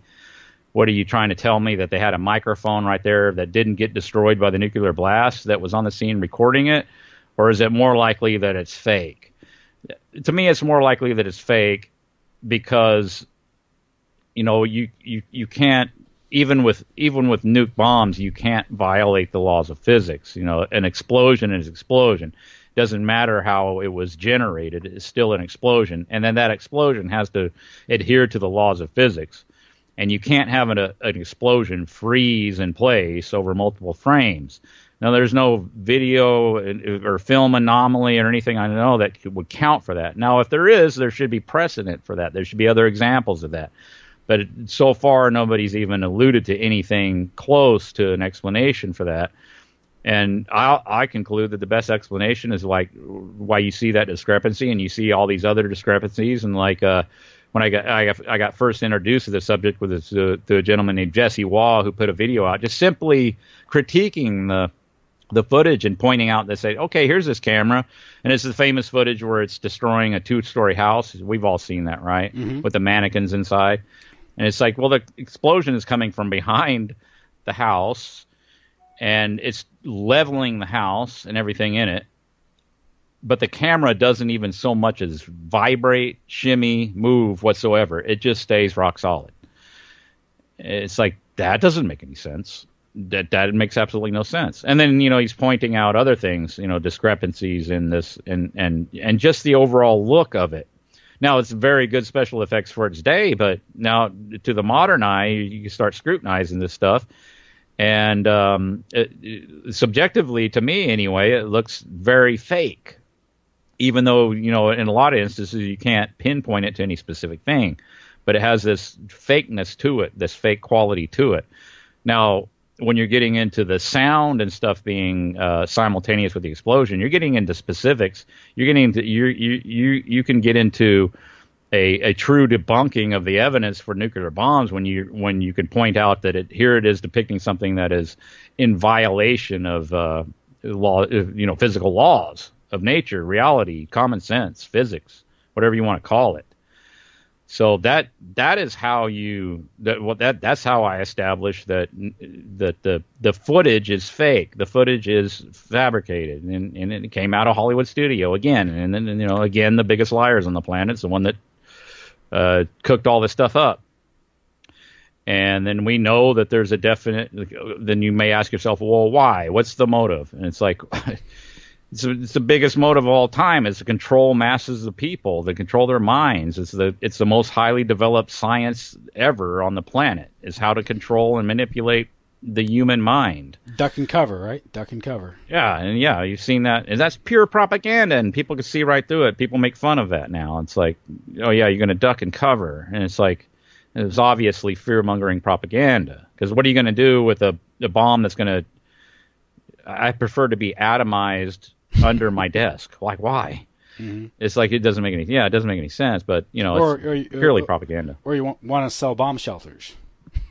Or you want to sell bomb shelters. Yeah. But then again, here it is too. It's like, why subject kids to that kind of traumatic stuff? And it's like, well, it's just like we submit sex education and everything else that may be disturbing, but it's all for safety. It's all for safety, Tim. We want you all to be safe. We don't want you to be standing looking directly at the nuke when it goes off. You got to duck and cover. We got to teach the kids. We got to Yeah, so in the process, you're psychologically terrorizing them, and the parents go along with it because it's all in the interest of safety and national security. Same old song. You mentioned some of that footage, particularly the camera not vibrating, because that's kind of how you'd experience in a movie, right? A movie where when you're watching a movie, you're not thinking there's a camera there filming the people acting. You're just there watching a scene where it's portrayed you as a natural scene. Right. You've seen movies where the camera is presented because it's shaky, like the Blair Witch Project or something like that, where the element of realism to it, where But in most movies, you're the voyeur. You're just watching people who supposedly are in private or something, right? Something going on where you're not supposed to be there. You're not participating in the film. You're watching the film. But in this case, they produced a film where it was filmed like a Hollywood movie, which might reveal or portray the fact that who are the people producing the film. These are the people in Hollywood, and this is how they make films. Where you're supposed to be watching it how it occurs naturally, but you can never observe such a thing naturally because you have to have a camera there, and the camera would be affected, it would shake.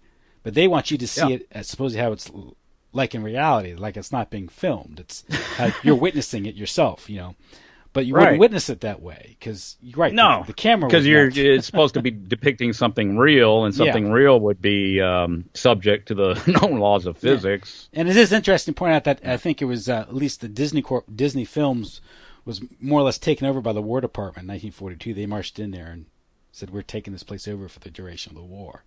This is why you had all those propaganda films, and of course, I think a lot of the it wasn't just Daffy Duck and or Donald Duck and Mickey Mouse cartoons about how you should pay your taxes and how they got the income tax kicked off. Yeah, well, it's just for the war, and then we're going to stop it right after the war. We promise. Withholding, and or promote scrap drives, whatever, or don't submit to the rationing and all these things, black market cartoons and all these things, but it's one of these things where I'm trying to think this through, because then you're confronted with the reality of the destruction of the bomb itself. Of course, that is also filmed we see that through the lens of government propaganda. So we're not quite sure what happened there. They're all alternatives. I mean, obviously there were ordinance that was developed during the war that were very destructive. You had the blockbuster. The conventional firebombs were very destructive, and Tokyo was as devastated as Nagasaki and Hiroshima, at least by conventional firebombing.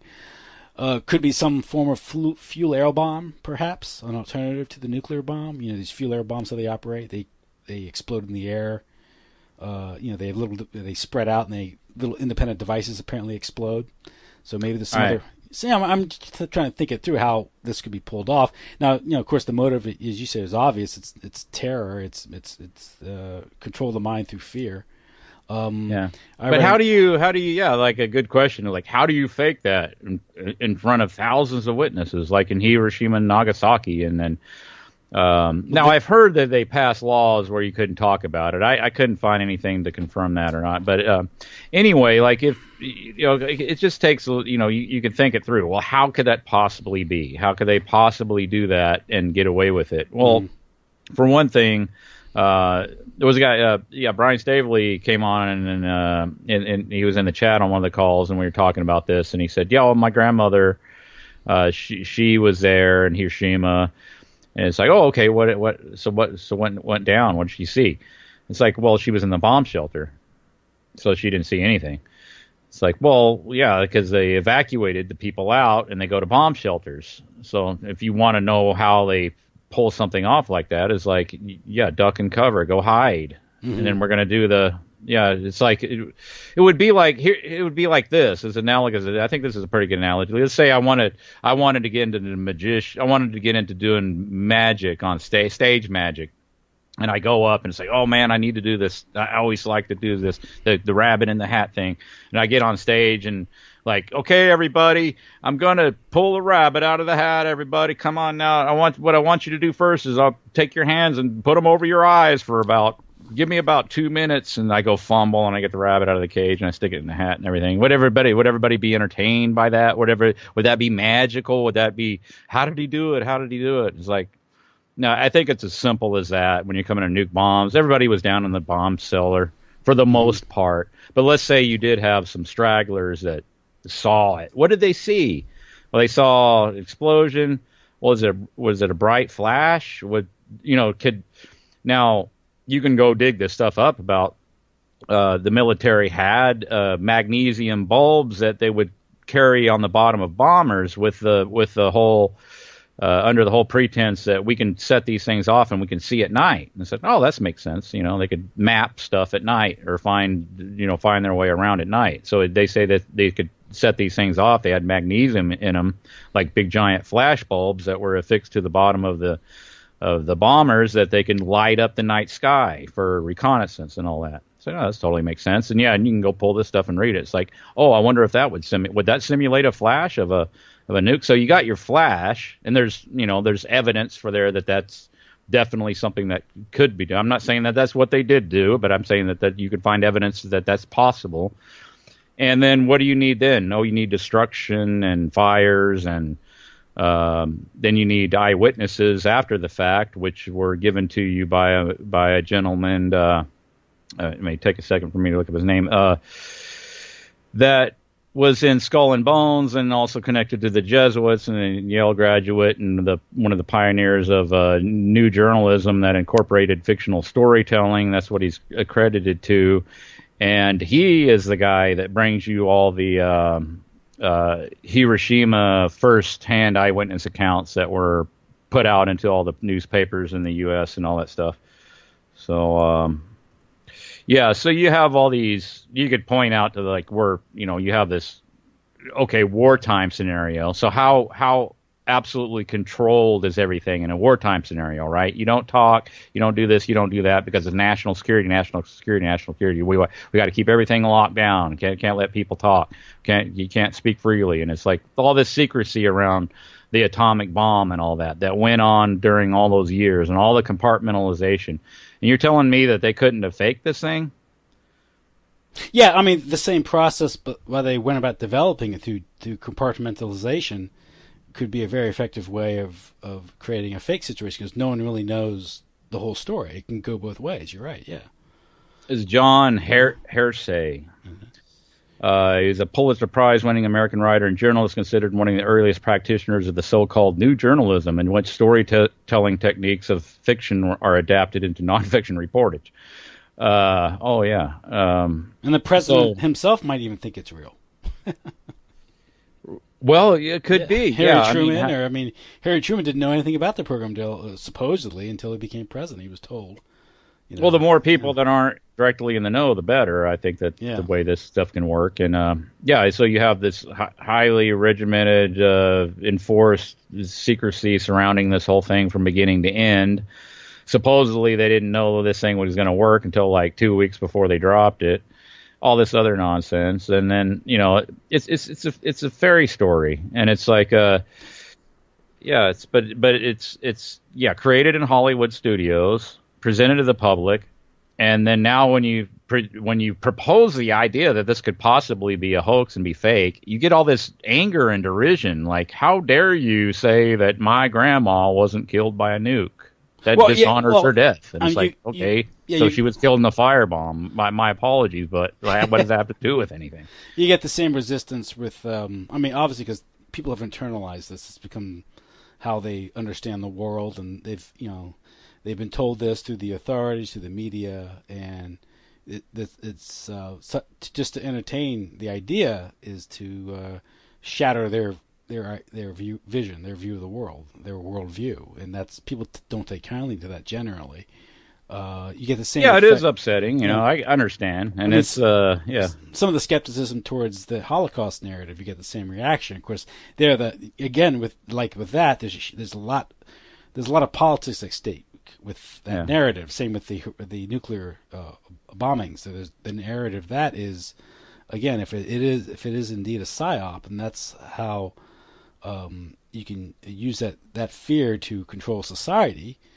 If you're questioning that narrative, you're questioning that method of control. So you must be marginalized. Same thing with the Holocaust, where obviously, if you point out some of the glaring inconsistencies or problems with that narrative, not only are you undermining someone's identity, perhaps, or what they think happened, you're challenging a world system.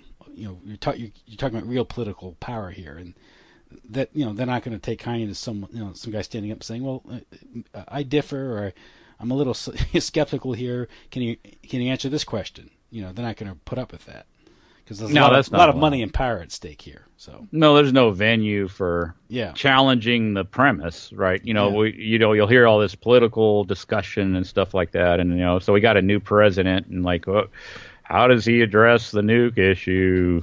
North Korea's got him. that's a big thing right there. Yeah, North Korea or Iran, North right? Korea. That whole Well, there was thing. an article that just came out where somebody called out they were parading around with these so-called nukes, and there was a missile expert. He could look at the things and tell they were fake because they were missing some essential components. Mm-hmm. He said, "Yeah, these are fake, by the way." And I think ABC News actually maybe reported on that, if I'm not mistaken. I said, "Oh yeah, by the way, the nukes that they're parading around are fake." Now, does that to say that they don't have the real ones back in safekeeping somewhere? So does something like that prove that all nukes are fake? No, I'm not saying that. But all I'm saying is that the evidence that's presented to us that establishes nuke bombs are real is deficient. Now, Yes, that's a key point because they're making a positive claim. Right, they're making the positive claim. I'm not making the positive claim. I'm making the claim that their claim is deficient based on the evidence that they presented me. I think that's important to understand because you get a lot of people that they say, "Well, I need more than showing me a physical impossibility on film that's been presented as real. I need you to prove that these are fake." It's like with empirical evidence. It's like what are you talking about? Mm-hmm. You can't prove a negative. That's something impossible. But people are largely in our culture and society pretty unfamiliar with kind of just essential kind of fundamental laws of discourse and logic and stuff like that. I think it's so you're going to run into like where you're going to have a burden shifting. The burden of proof on me is like to disprove that they exist. I'm not even saying that I don't know that they don't exist somewhere. That's not even my position. Yeah. It's like the evidence saying that that established it. Well, I like to speak for myself when I say that's put the idea in my head. Going back and re-examining it, it doesn't hold up to my scrutiny. It doesn't hold up to my standards of what would make something real. So you can't show me footage, that's defying the known laws of physics and my own common sense and stuff that I know about how the world works. Like explosions. I've set off explosions when I was a kid. I played with firecrackers and all that. I've never seen one freeze in place.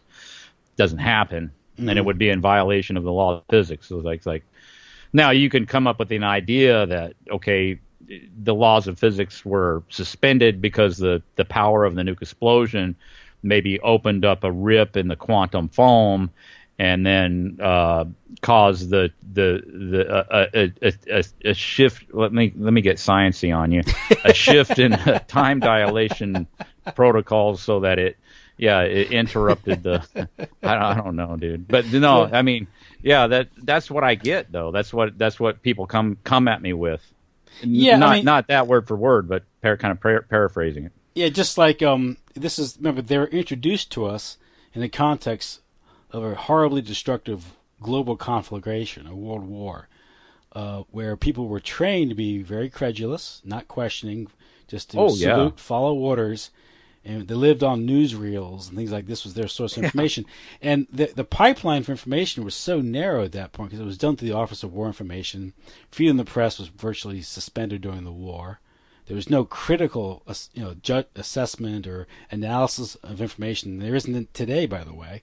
Obviously, since then we've had the Operation Mockingbird and the fact that all the major networks developed out of the intelligence agencies and the psychological warfare branches of the U.S. wartime agencies.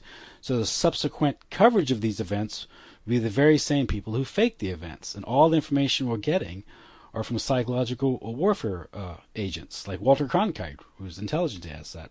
John Hersey, Skull and Bones, Yale. Yeah, Sarnoff at ABC.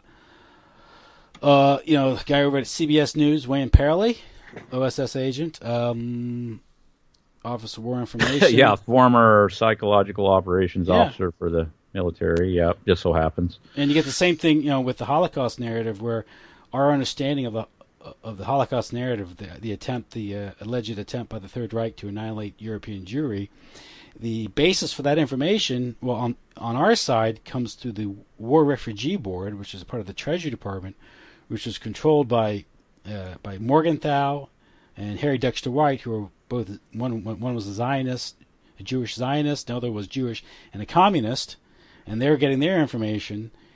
It's a very narrow source, and nor is it to be trusted. Also from the Soviets, because now I think the official it was one time suggested that there were as many as 22 death camps operated throughout Western and Eastern Europe. That has since subsequently been revised. The official story says they're relegated to 6 in the East, all under Soviet control. So our understanding of that comes from the Soviets, not a reliable source. And the political reasons for that story were atrocity stories. You're going to make the enemy look as bad as possible to obscure your own war crimes and to achieve some sort of post-war political objective would be to not only the conquest of Germany, but the psychological decapitation of the German state, the German people, and you do that through creating a blood libel, namely the Holocaust. And that's the objective. My point in that case is I'm pointing out the source of information, the information we're getting on that narrative, is to say the least very questionable, and the evidence we've been given is not sufficient to support the claim. That's all I'm saying. I'm not saying I know what happened. I'm just saying, like you say with the bomb, is I'm not given the information I've been presented with is not good enough to support the accusation or the claim, and I suspect we're dealing with wartime propaganda that grossly exaggerated certain crimes for certain geopolitical objectives. Same thing with the nuke hoax. All this information is tightly controlled, and the sources we rely on cannot be trusted because they all go back to the Skull and Bones and the spy agencies, which all dedicated to lying, to manipulating, hoodwinking us. Right. I think that's a critical point to all this. Is like, the source. Consider your source. Yeah. Like, okay, you have a source of this information that has unlimited budgets and unlimited propensity to lie to you on a regular basis. Now, those two things alone should not even have to require you to go down the road of disproving something, but that should be enough for a reasonable person to at least open up their mind to entertain the idea that, nuke bombs could maybe be a hoax or fake. Now, is that... So if I can go back in history and show you where the military has lied to the populace repeatedly, time and time again, does that establish my claim that nukes are fake? No, I'm not saying that. But I'm saying it should lead one to open up their mind to the possibility that they are. Yeah, I mean, is it beyond the realm of possibility that a military establishment, a secretive military establishment, might exaggerate the effectiveness of some of their weaponry? No. Just like they may cover up the existence of some other things, right? Whether it's aircraft that they say that many believe are extraterrestrial beings and these things, and of course they may even foster the idea of extraterrestrials, which we know they have, to cover up the existence of these aircraft, and also just to create psychological warfare and fear, and also create the element of the beyond, the idea of being presented with an overbearing force, whether it's a bomb that can blow up a city or an invading alien species who will come down with giant spaceships and just intimidate us all. It's the same psychological effect. Again, all I'm merely pointing out is just look at the evidence that you've been given. This also applies to the alleged moon landing too. But again, a lot of these things where that's another situation where you express skepticism, you are expected to provide an affirmative negative, which is ridiculous. No, the people who are providing the affirmative need to provide the evidence. And if you point out that the evidence you've been given is wanting or insufficient to totally believe that, well, then you're considered a nut. No, I'm just being skeptical. And then the motivation behind there could be, well, they claim they spent $40 billion doing this.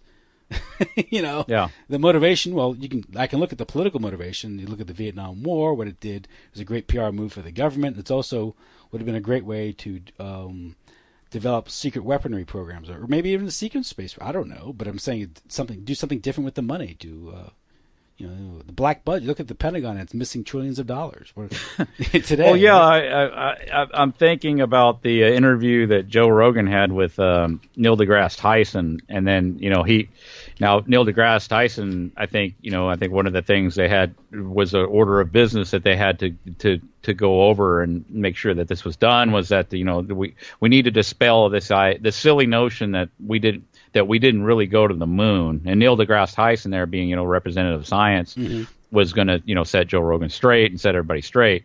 And one of the things that he did was like, I don't even know how this even gets into any kind of argument or anything, like this idea, like what Neil deGrasse Tyson presented was that, okay, if we didn't go to the moon, Tim, where did all that rocket fuel go that was in the rocket? Really? Yeah, that was one of his points. Yeah, where did all the rocket fuel go, Neil? How about all the Tang the astronauts drank? Yeah, where did all the Tang go? Where did it go? It's like, okay, now, so I guess it's incumbent on me to go and locate the Tang and go and find it and bring it back and give it to Neil. Here it is, I found it. If it's on the moon, how do I have it right here in my hand? This is Tang that the astronauts were going to take to the moon. Neil, look at it, smell it, taste it. I'll whip you up some so you can drink it. The evidence, you can actually drink this evidence. You can take it in as nourishment into your body, Neil. Tang, real Tang from the astronauts.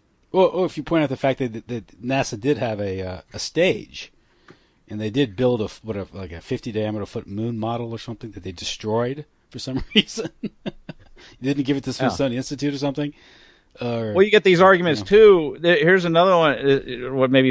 What you say made me think of it is that it's like, okay, it would have cost way more money to fake going to the moon, really, than just to go there. Yeah, I've heard that as an argument, and I've heard it repeatedly from different people. It would have been so much. Well, actually, I think Neil deGrasse Tyson used that too. It would have been harder to fake it than it would have been to actually go. No, I mean Ron Howard did it for how much? For Apollo 13. Well, yeah, it is actually it's a bit of sophistry that takes what is actually a really good argument. It's like if you take and if you flip that or you invert it, you turn it inside out. It's like, well, if you're telling me that they had certainly an agency with the ability to go all the way to the moon and back, certainly has the technology to fake it. Yes. Yeah. And what does Occam's razor tell you is the most likely explanation? So it's an extraordinary claim, right? It's a very extraordinary claim. We went all the way to the freaking moon, for crying out loud, and came back. And we did it 7-8 times without losing a single individual. That's an extraordinary claim. And we did it with 1960s technology. We did it back when computers would fill up like an entire floor of an office building. Mm-hmm. The same thing you can have in a phone. But they're gonna tell you that's an extraordinary claim. It's a very extraordinary claim. So the idea that they fake it is much more plausible than the idea that they actually went there, and of course would be a lot cheaper. And then I've had people too try to argue that it would have been cheaper to actually go there than to fake it. And I was like, oh, God, this is such an absurd argument. My inclination at this point is just to respond by being absurd. And I said, well, yeah, of course, you're right, man. Like, everybody knows that the movie Jurassic Park, they actually got DNA from 65 billion-year-old dinosaur and recreated the freaking dinosaur and actually put them on an island. Now, that was very risky and dangerous. And, of course, several people got ate. But still, it still ended up being a lot cheaper than if they was going to hire CGI dudes to paint pictures on computers. Well, I mean, it's absurd. What it is I remember it was a while back. I was at a family barbecue. I just kind of broached the question, just asking questions, not saying I know, 'cause I don't know, but raising some of the questions. The losing of the original footage, high quality footage. How is it really possible that NASA would lose this supposed, the most amazing scientific achievement of humanity, and they lose the tapes? Okay, fine. You believe that? That's good enough for you? That's fine. That's when I started really questioning when I heard that. That doesn't hold water for me. I'm sorry. But I was told that by some members, they know it happened because they saw it on television. I said, that's the problem. You saw it on television. That things on television quite often are not real. You realize that, right? No, because it's news. Because CBS said it's news. It's news. Like Walter Cronkite, CBS live from the moon. Therefore, CBS never lies, does it?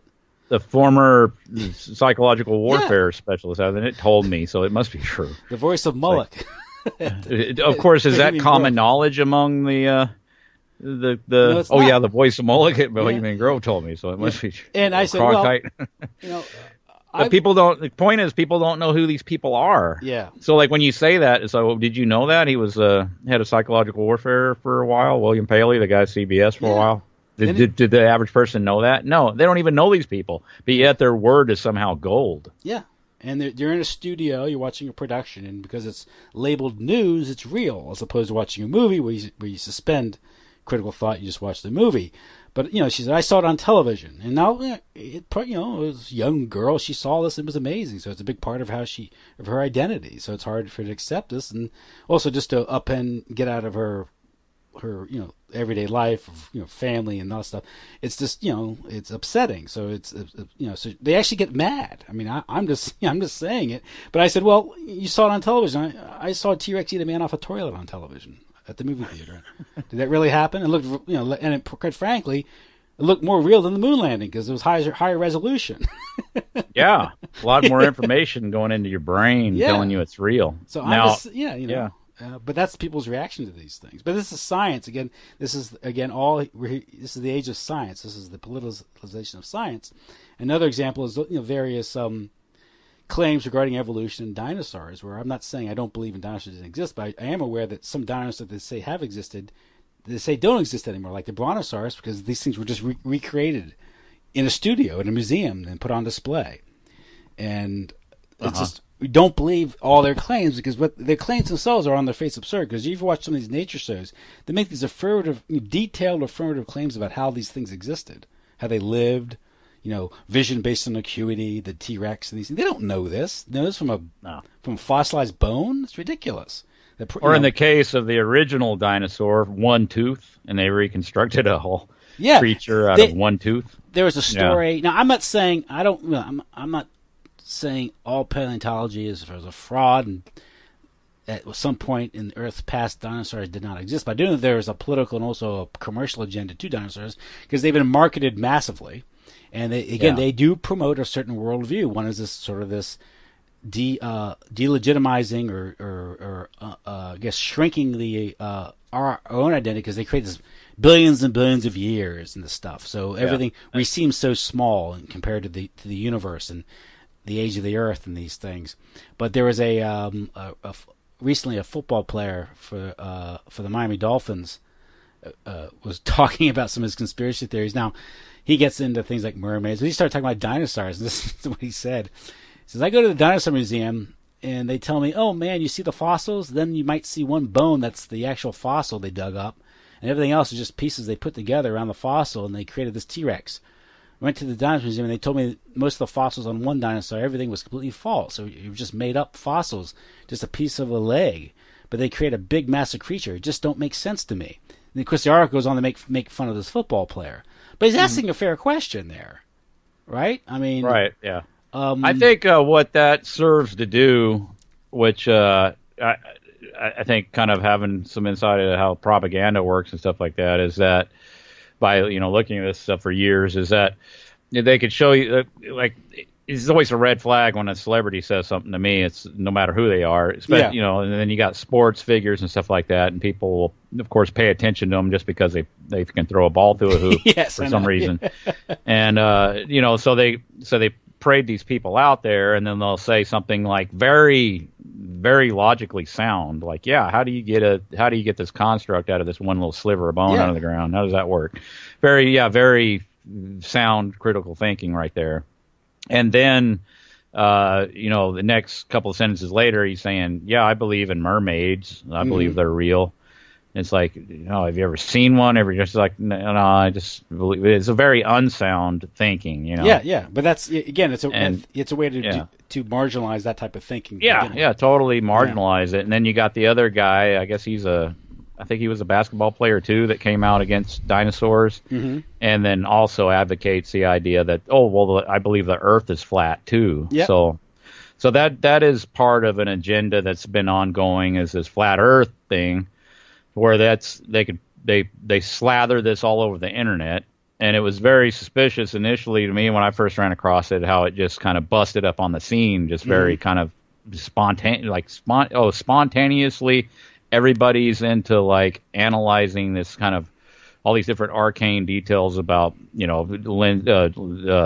atmospheric distortion and all that. Everybody's into it and wants to, do their own science and all that stuff.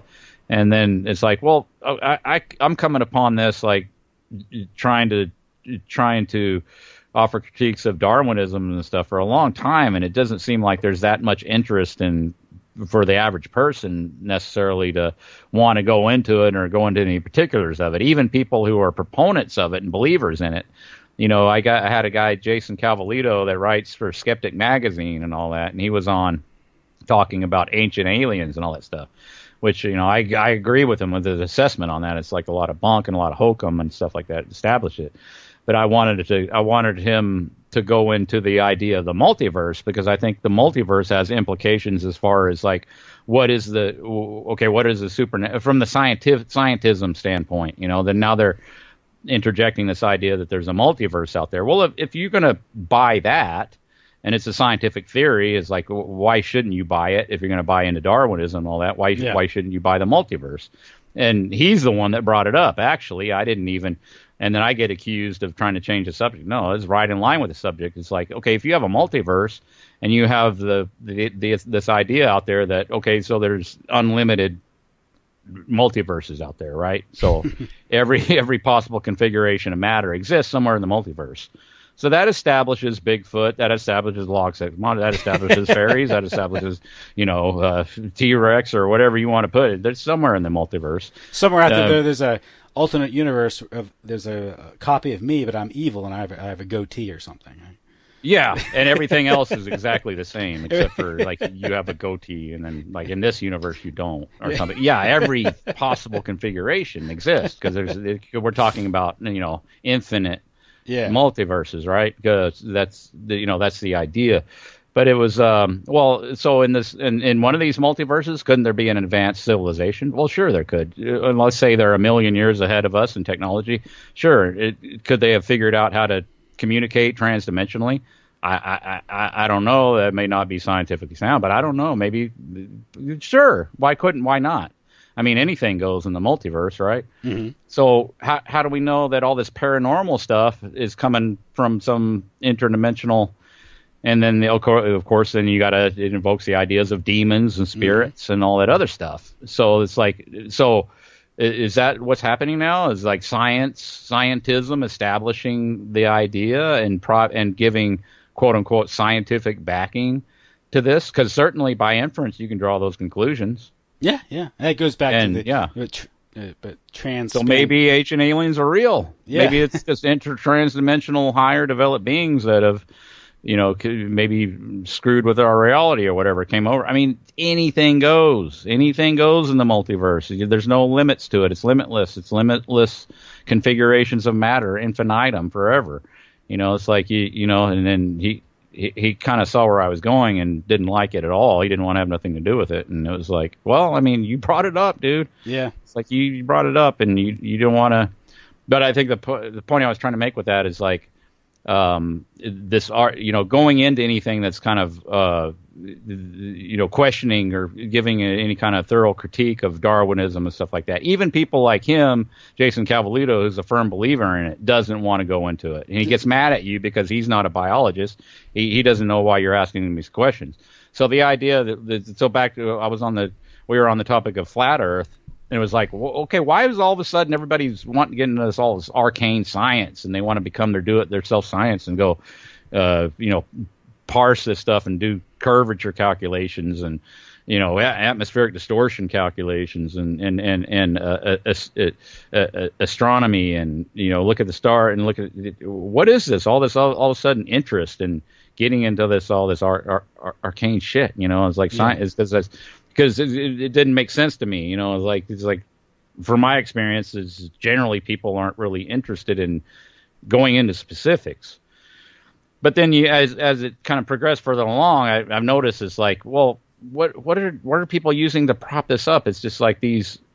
What do they get on and talk about? And I was kind of observing how it kind of went down. It's like, no, they don't really dwell too much on specifics or how do they establish the Earth is flat. They go into how it's an us against them mentality. Mm-hmm.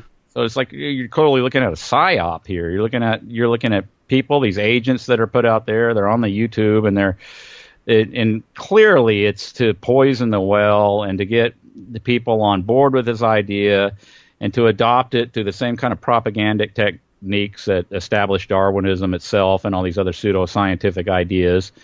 And then you could build this association with this idea, and then by association dismiss any notions that, somebody starts to question dinosaurs, and then it's like, oh, you're a flat earther. Or how many times have I been called a flat earther? I can't count them.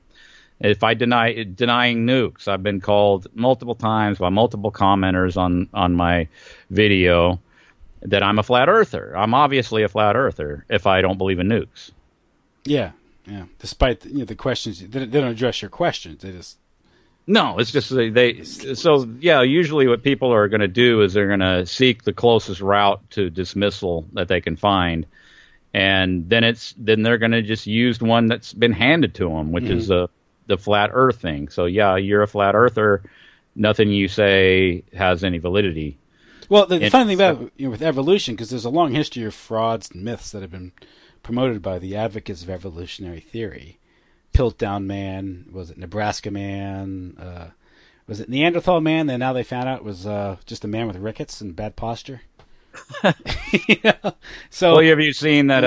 I've tacked that audio onto the calls. I posted that video of Owen Lovejoy, the paleontologist that was he was the guy handling Lucy, the missing link that everybody points to as like, oh, this evolution, they found the missing link, it's Lucy, and it's wonderful and it's fantastic, and it's like this religious object of veneration for the naturalistic materialists to attach all their hopes and dreams and aspirations to in the modern day, like a relic, like a religious it's a relic. Yeah.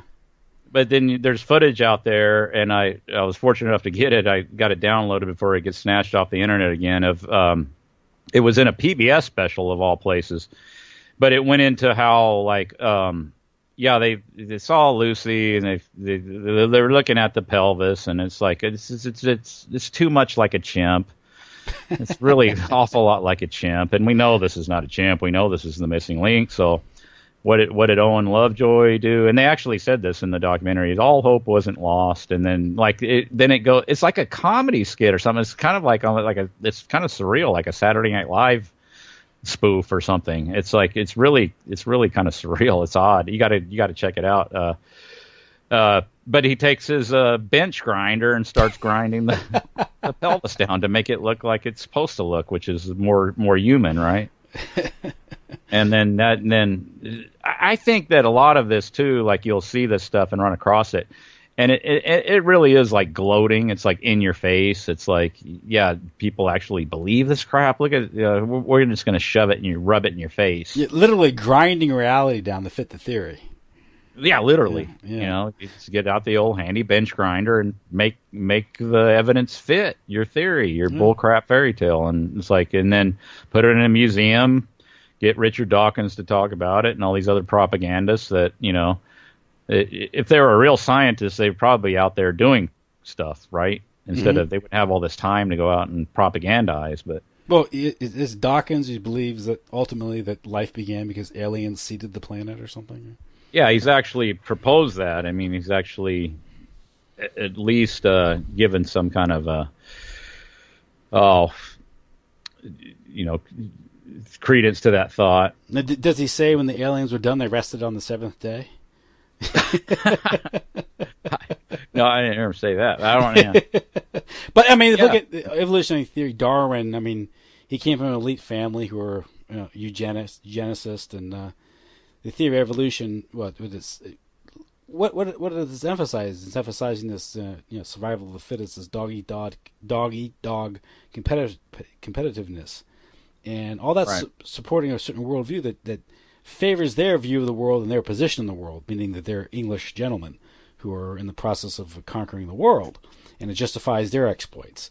And this whole idea of survival of the fittest in competition is only one element in nature, because there's many examples in nature where symbiosis or cooperation are demonstrated as well in the survival of a species. So why do they emphasize the survival of the fittest?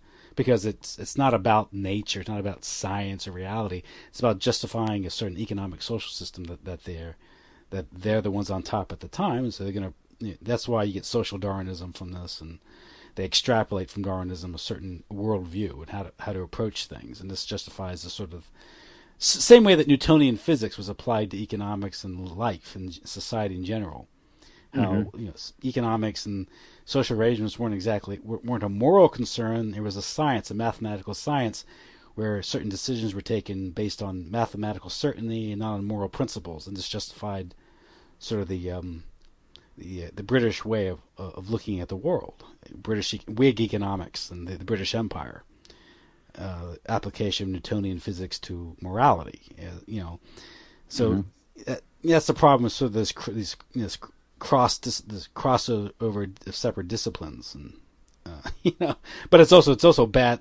Quite often, it's just simply bad science. It's not honest science. It's social. It's a political agenda under the cover of science, and that's what we're getting with perhaps. And maybe it all goes back to the whole thing about modern science itself, going back to the Royal Society being a Freemasonic institution, and the idea of hoodwinking and occulted science. Because if you control information, you can have an advantage over other people, and certainly, yeah, it's definitely a socio-political implications in all of this stuff. And one thing about dinosaurs, I mean, somebody might be listening to this and say, again, the question will be, what empirical proof do you have that dinosaurs don't exist?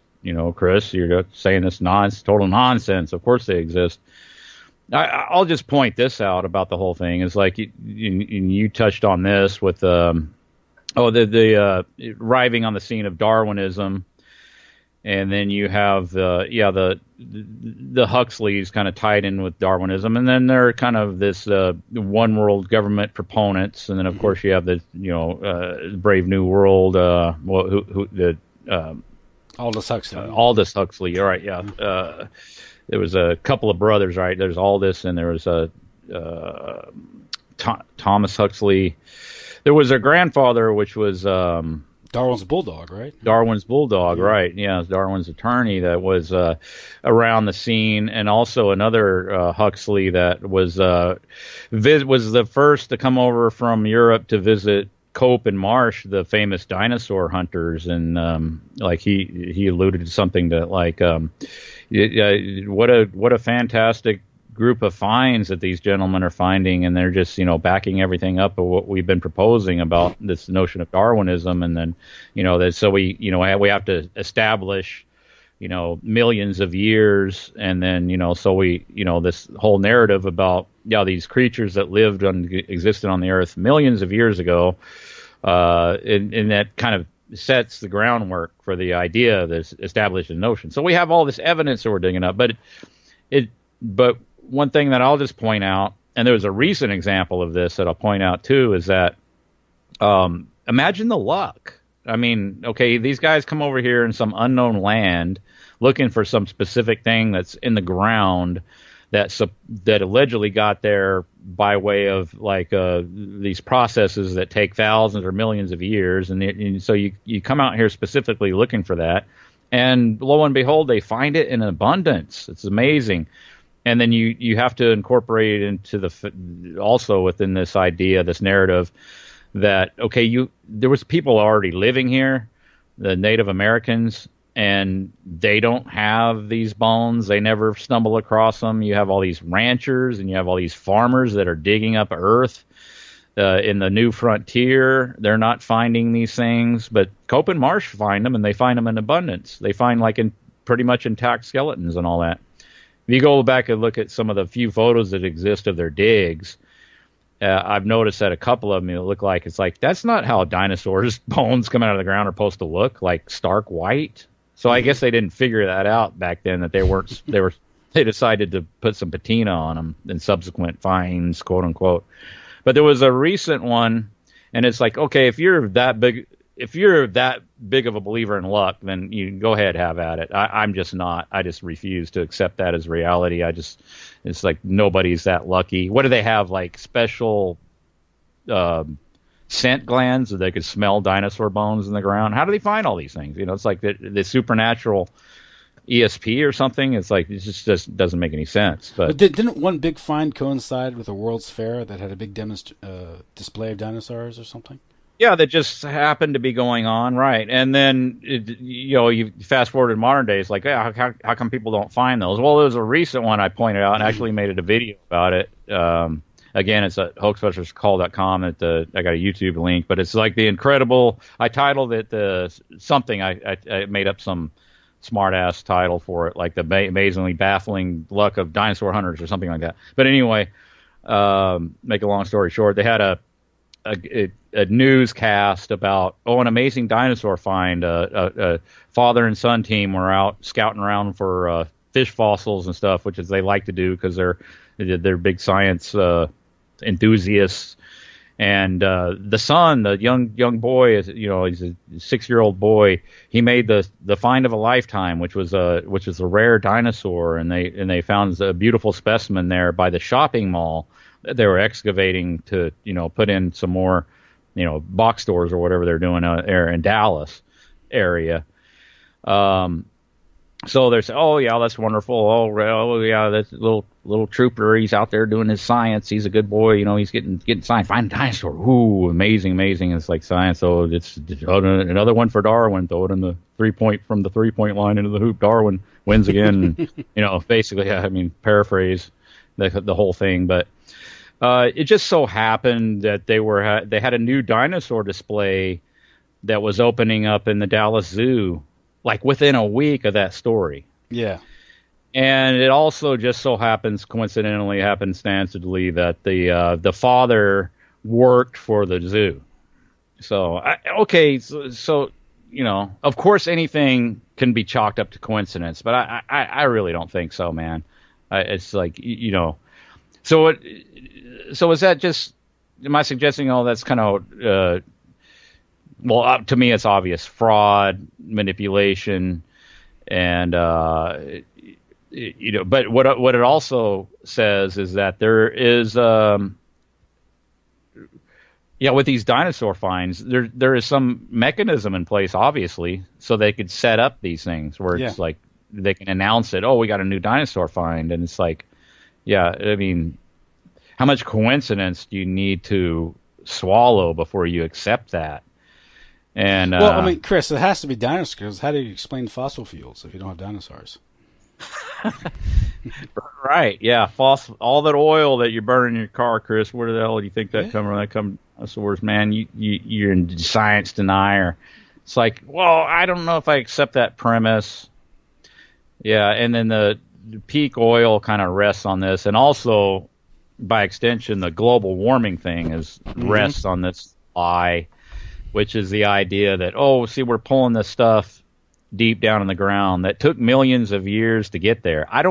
Now what are they telling us that it takes, what takes millions of years to decay? I had a mouse in a mousetrap just yesterday, and I was like, man, that must have just got in there. And like, I picked the darn thing up with a bag, I didn't pick it up with my hands, and there's like it's full of maggots. So I was like, I mean, not to get graphic here on your show, but it's like, decay was like immediately. That mouse wouldn't have been there if I would have overlooked it another few days. It'd probably been just like some little patch of fur there. The maggots were just going to town on the thing. But it's like, what's the point is like, what takes thousands of years to decay? That makes no damn sense. But it's like, but the idea is put into our heads that it's fossil fuel, and then it takes millions of years to get all that into the ground. And see, we're pulling it into the ground, and we're burning it up in our cars, and we're putting it in the atmosphere, and we're upsetting nature in the process, and we're upsetting the earth. And that's based on the notion that this stuff is rare element somehow, and it comes from dinosaur bones, and that we're in violation of nature by pulling this stuff up out of the ground and burning it, which is not supposed to be happening, right? So it's all lies. built upon other lies. And yeah, I think the whole fossil fuel idea is a complete scam. Yeah, the false scarcity, which supports false scarcity. It's very important to industry because the oil supports the petrodollar, and the petrodollar is the basis for the the de facto world currency, the U.S. dollar, which is the basis for the current basis for the Atlanticist powers, the banking system, and these things. It's you got to create false scarcity. Same thing with the drug war and drugs. The marketing of drugs at the same time. You create false scarcity, then you market it, and you're able to exploit the high price, and that also supports the banking system. Yeah. Well, like your groceries, how do they generate false scarcity to the groceries? Well, it's pretty easy. They throw half of it into the landfill.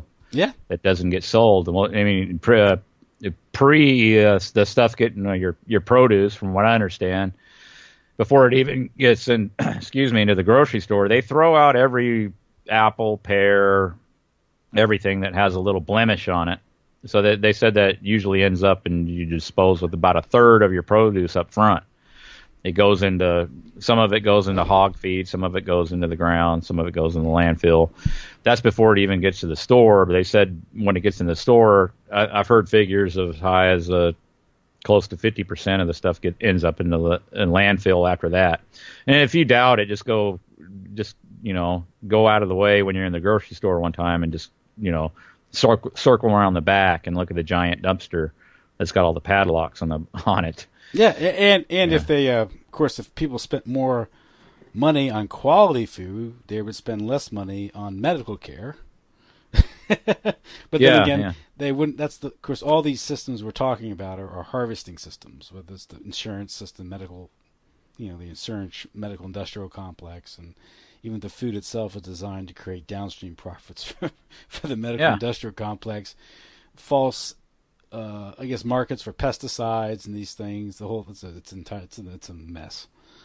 Oh yeah. I mean, I think the artificial scarcity necessity in our system is readily apparent. So why would it be so far-fetched to suggest that fossil fuels aren't really fossil fuels? There's some kind of renewable process that takes place in the ground. I don't know. I've heard it said that it's some kind of biological agent of one sort or another, something akin to algae or something that churns up from the core. And I think it was the Russians that first came up with that because they were trying to, because they were confronted with the Western powers and their control of the oil market, but they found that oil fields would regenerate after a while, and so start churning out oil again. So again, this is the basis for the oil depletion.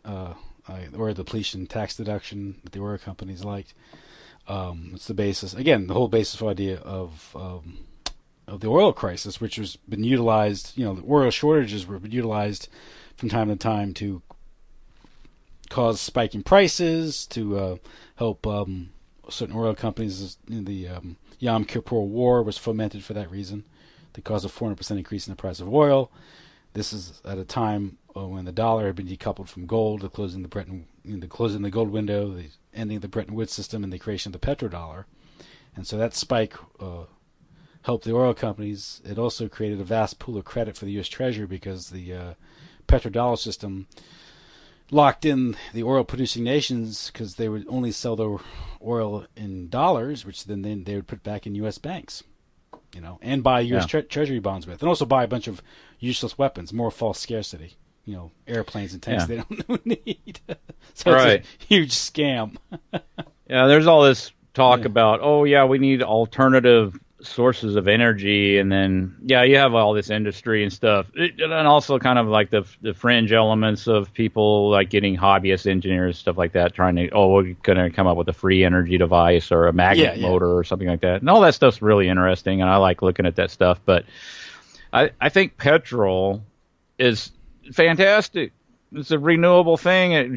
They said, I've heard it told that you can go back 20 years later and tap a well that's been drained dry and it's full again. Mm-hmm. And stuff is just it's a renewable resource that now do you get like crap coming out of a car? Does it pollute? But is that necessary with technology they can incorporate to make it instead of like 50% efficient, make it like closer to 100% efficient, or you don't have any of the bad exhaust and all that. I'm certain they could. I've told this story multiple times about the guy I went to church with who knew a guy who he had business dealings with a guy that used to work for General Motors as an engineer, and he was going to do make a run as an errand as part of his business. This guy was in the tire business, and so he said, "Yeah, man, take my car down to Dallas."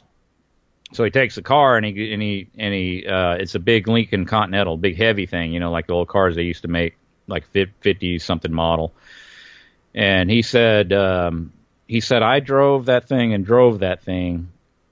and by the time I got ready to head back, he said the needle on the gas hadn't even budged. He said, I thought it was broke. Mm-hmm. And he went back and talked to his buddy, and he said, yeah, I do a little tinkering in my garage. And it's like, yeah. So he's got, he knows what's up, and, it's like, well, why wouldn't somebody speak out? It's like, well, that only presumes that we have a free press or an actual media, which we don't. Well, look what happened to Diesel. He jumped off his boat in the middle of the English Channel. He was coming over to meet the oil guy, the Rockefellers. And he just decided to take a swim and didn't come back up. And then they converted diesel to petroleum, but prior to that it was vegetable oil, I believe. And that's another thing, is the suppression of true ethanol in the early part of the 20th century, Rockefeller could market gasoline. But up until the 1920s, half the cars were fired by ethanol, and farmers would actually sell ethanol to cars. This was half the market. And that gets into the reasons why the Rockefellers backed prohibition, because it imposed this tax. For a while there was a tax on it, and then that was repealed, I think, the early part of the 20th century. But they backed prohibition because prohibition required that ethanol be an additive, a petroleum-based additive would be applied to ethanol, which then made it not competitive with gasoline. So people would and then now they put it into cars, and subsequently and I think by design, it's destroying all the older cars because they're not equipped to deal with the ethanol and the higher heat ratios and stuff and it breaks down your older car. And to get all the older cars off the road. That was Ford's idea, the Model T. You could use the poison sumac over there growing on the hill to fire your car. You just render it down. Well, but again, it's all about false scarcity again. You don't want to be able to grow stuff to make for fuel. That's not. Well, I mean, Volkswagen has a diesel engine, I think, that gets like 85 miles a gallon or something, and the U.S. won't let them import it in the United States. You can't be having that 85 miles a gallon. That's acknowledged. That's just an example of. There's a good example that you can go verify that proves beyond a shadow of doubt that there's suppressed technology out there. You can even dig up stuff from the 50s where they had 200-mile range per gallon, 200 mile per gallon carburetors that they were testing out, driving all over the country with, and stuff like that. It's all documented. Go dig this stuff up and find it. And then there's I was listening the other day to stuff about Nikola Tesla and the stuff he was coming up with, and how he discovered that there's all these on the planet's like this dynamic system that's just abundant, and we can just we live in this artificial scarcity through this fear mongering and all this stuff. But I believe it when they're saying that there's these energy channels that flow through the earth, like electromagnetism, just like there's rivers that go through the atmosphere, like the jet stream that has rivers of water, and there's just the earth is just abundant and alive with all this stuff. And they say, there's channels in energy, and Nikola Tesla was going to tap into it and make wireless power so instead of driving around petroleum burning cars, we can have wireless electric cars, and that was doable back in his day. And it's like, I tend to believe all that. It's just I mean, I have a cell phone that has wireless charging capability. That's supposed to not be able to be done. Now see that now Nikola Tesla supposedly came up with a way to make the wireless transmission of power like 90 some odd % efficient, because I think that's the thing that they're going to tell you about it the modern version of it is like, oh yeah, it's the transfer is too inefficient. It scatters the power out. But same with the transmission of energy. You heard, the problems with Wi-Fi and cell towers, and how the electromagnetic signals, how they're upsetting to the body, or how if you carry a cell phone on your purse, on your body all the time, you might develop cancer because what it does to the cells, it jumbles the cells, and not same with Wi-Fi, giving kids nosebleeds in school, things. Well, back in the late '90s, the telecommunication industry commissioned a study on this thing, and it came back. They said it was not healthy. Then they sealed the study. They didn't go by it, despite the fact it was told that this isn't good for people, and they went with it anyway. Now, why would they do that? Well, I don't know. Maybe because the same companies that own the telecoms might own the medical industrial complex, with profits from the downstream profits that's created by the human illnesses that are created by these devices, or the fact it makes us weaker, and I don't know, some sort of nefarious reason. But the idea was, I think it was suggested there's a safer frequency they could use to achieve the same thing, and they don't use it. They don't use the safe frequency. Yeah. It's just suppressed technology. Yeah. There's probably untold ways that we could power, the mechanized society, like with the would be nuclear power. I believe there's all hysteria and fear mongering that's attached to the idea of nuclear power that's not warranted. I think the Galen Windsor guy, I think that I get an impression that he was pretty legit. He was debunking all that. The 3 Mile Islands. Yeah, he told the story about how that whole thing, and I posted it. That's on my blog too. It's over on the right side link. Why does news and fiction always seem to get crossed over? To paraphrase that, but yeah, I keep continually adding to that. But the one I did recently was Galen Windsor is a guy he's pretty famous for eating radioactive material. And then, somebody might come back and say, well, he died of leukemia. It's like, yeah, but then they come back with it. He died in his 80s. So, he lived a full life by, modern standards. But anyway. There was one doctor used to inject himself with HIV. And he died of a heart attack at age 64. And someone said, well, he died. Really yeah, we're all going to die, dude. Yeah. Now, I don't know. Now, was he really injecting himself with HIV? I don't know. I'm just. Who knows? You never know. But the point being, you're right. I mean, he said that basically there was the 3 Mile Island event that occurred that coincided with the China Syndrome movie with Jane Fonda and Michael Douglas. Yeah, it all went down within the weeks. Within a week or something.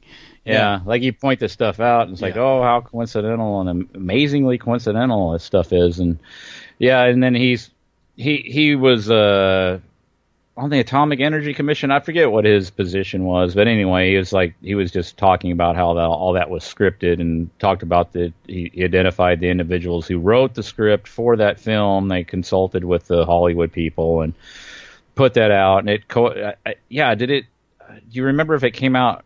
The movie came out like a week after, or was like a week before? But it was in a 2-week time span. Well, obviously, the movie obviously had been produced, and the whole script. I mean, it was within a week, I believe. I know it was 1979. So, and the movies, take 2-3 years to produce. Oh yeah. Yeah, I got just example after example after example out on my blog, and like I said, I keep adding to it. And I know there's stuff right now that I can go look up and put on there. I just when I get around to it or I think about it, I just add another entry into that. I think the most recent one was the television series 24 with Kiefer Sutherland, and how that came out within months of 9/11. Mm-hmm.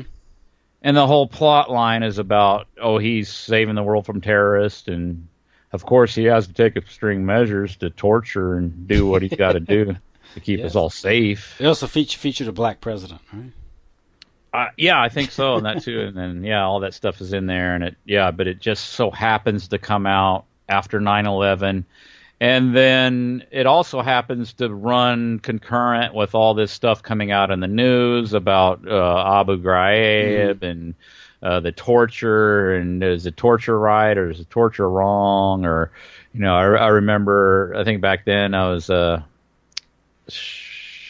listening to talk radio, of course. I've always has for a long time.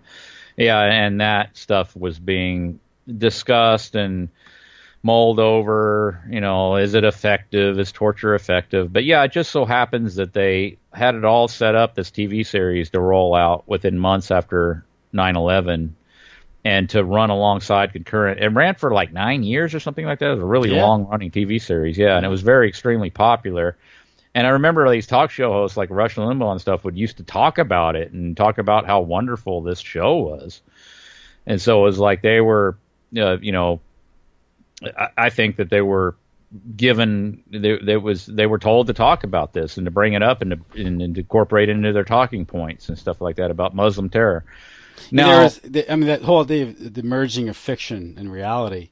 I was watching an episode of 30 Rock with Alec Baldwin, and there's a scene where he's getting a haircut, and he tells the barber to make it nice because he's attending a fundraiser with John McCain and Jack Bauer. And the guy says, I don't think that person really exists. And he says, I assure you, John McCain is a real person.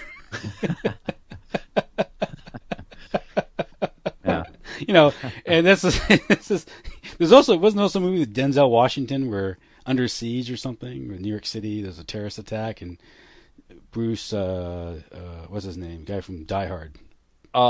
Bruce Willis. Bruce Willis plays a general who has to torture people and round up people, he rounds up Muslims, puts them in the stadium, and he ends up torturing people and these things. Yeah, and I think there would be some people analyzing this stuff too, and they'll think, well, that's concocted to get people to go along with the idea that we should accept our government torturing, and then before too long they'll be torturing truthers, and they'll be torturing, and the government will be doing to this to us.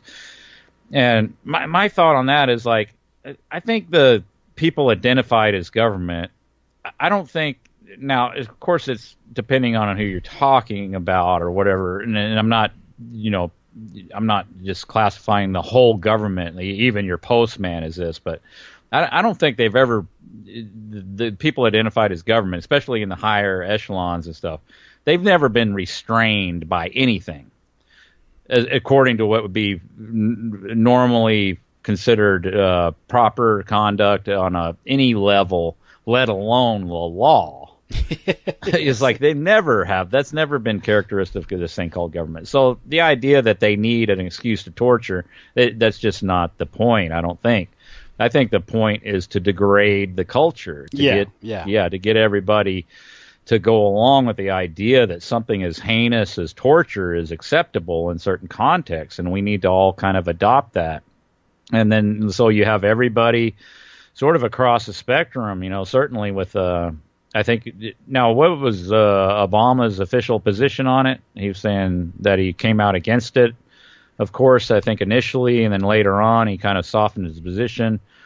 But of course he's drone striking people without trial and all this other stuff, and then sort of the left wing kind of just acquiesces, goes along with it. Same thing with people identified as the right. Yeah, maybe we need to torture, maybe it's a good thing. You got Trump coming out recently saying he's still on board with the idea.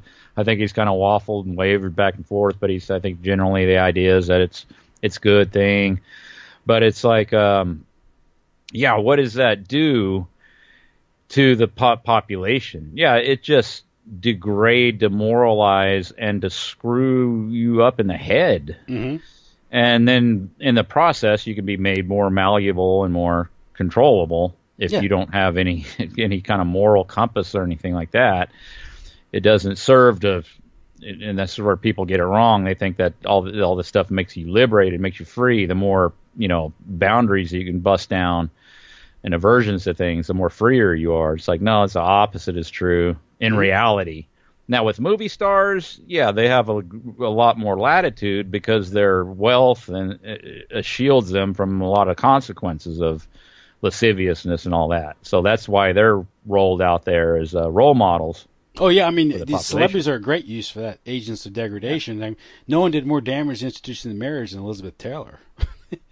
Yeah. Multiple back then it was a scandal even for celebrities to get divorced, and how it changed everything. The normalization of divorce in American culture, and again that is a stepping stone to the normalization of homosexuality and other perversions, because if you break up the family, as we began this conversation, you create the environment where people are more vulnerable to being abused and traumatized, and they develop these disorientations and confused identities. And they're, like you said, they have no institutional or corporate representation, whether through the family, through the community, or through the church, and they're just laid bare. They're laid bare before the corporate state, and there's nothing there to protect them anymore. And that's the objective here. You know, it's as far as torture goes, it's not to get information, it's just to kind of drag everyone down, to justify it. Everyone sinks to that level. I remember there's that scene in Dr. Strangelove where Mandrake, I think Peter Sellers is playing the British guy from the RAF to the General Jack D. Ripper, and they're talking, and I guess he's aware of what's going down now, and Jack D. Ripper has launched the bombers, and they're just kind of talking, and he's trying to explain to Mandrake what he's doing. They're having a conversation, and I guess at this point the outside forces have broken through the gate and are retaking the base that he had sealed. So he's contemplated being caught, and he goes, "I imagine they'll torture me to get the codes to draw, get the ships back." And he goes, "Get the airplanes back." He goes, "I imagine they'll torture me." Mandrake, were you ever tortured? And he goes, "Yeah, actually I was, and I was captured by the Japanese in Singapore." He goes, "Oh yeah." He says, "Did you talk, Mandrake?" He goes, "Talk? I don't think they really want to know anything or get anything out of me. They just are having fun with me. I hate the little bastards that make such bloody good cameras." But the idea is they're just having fun with me. They're not trying to get, I don't know anything. They're just having fun with me, and that's what sadists do. And that's kind of the environment of war and the prison of war camp. That's what the guards will do to something, because they can get away with it. They've been degraded, and that's kind of like what what's going on here, man. It's Abu Ghraib. It's so everyone joking about prisoning. Someone with a funny Arab name gets tortured. It doesn't matter, because he's a terrorist. Yeah. Well, how do you know he's a terrorist? Because the government says he's a terrorist. Really? Has he been tried? Was he able to defend himself in a court of law and challenged? No, he can't, because terrorists aren't afforded those rights. Well, if they're not afforded those rights, how do you know they're terrorists? There's a circular argument going on there. I was like, wait. Yeah, No. Just because they say he's a terrorist doesn't mean you no longer have any rights, because how do you challenge those charges without your due process?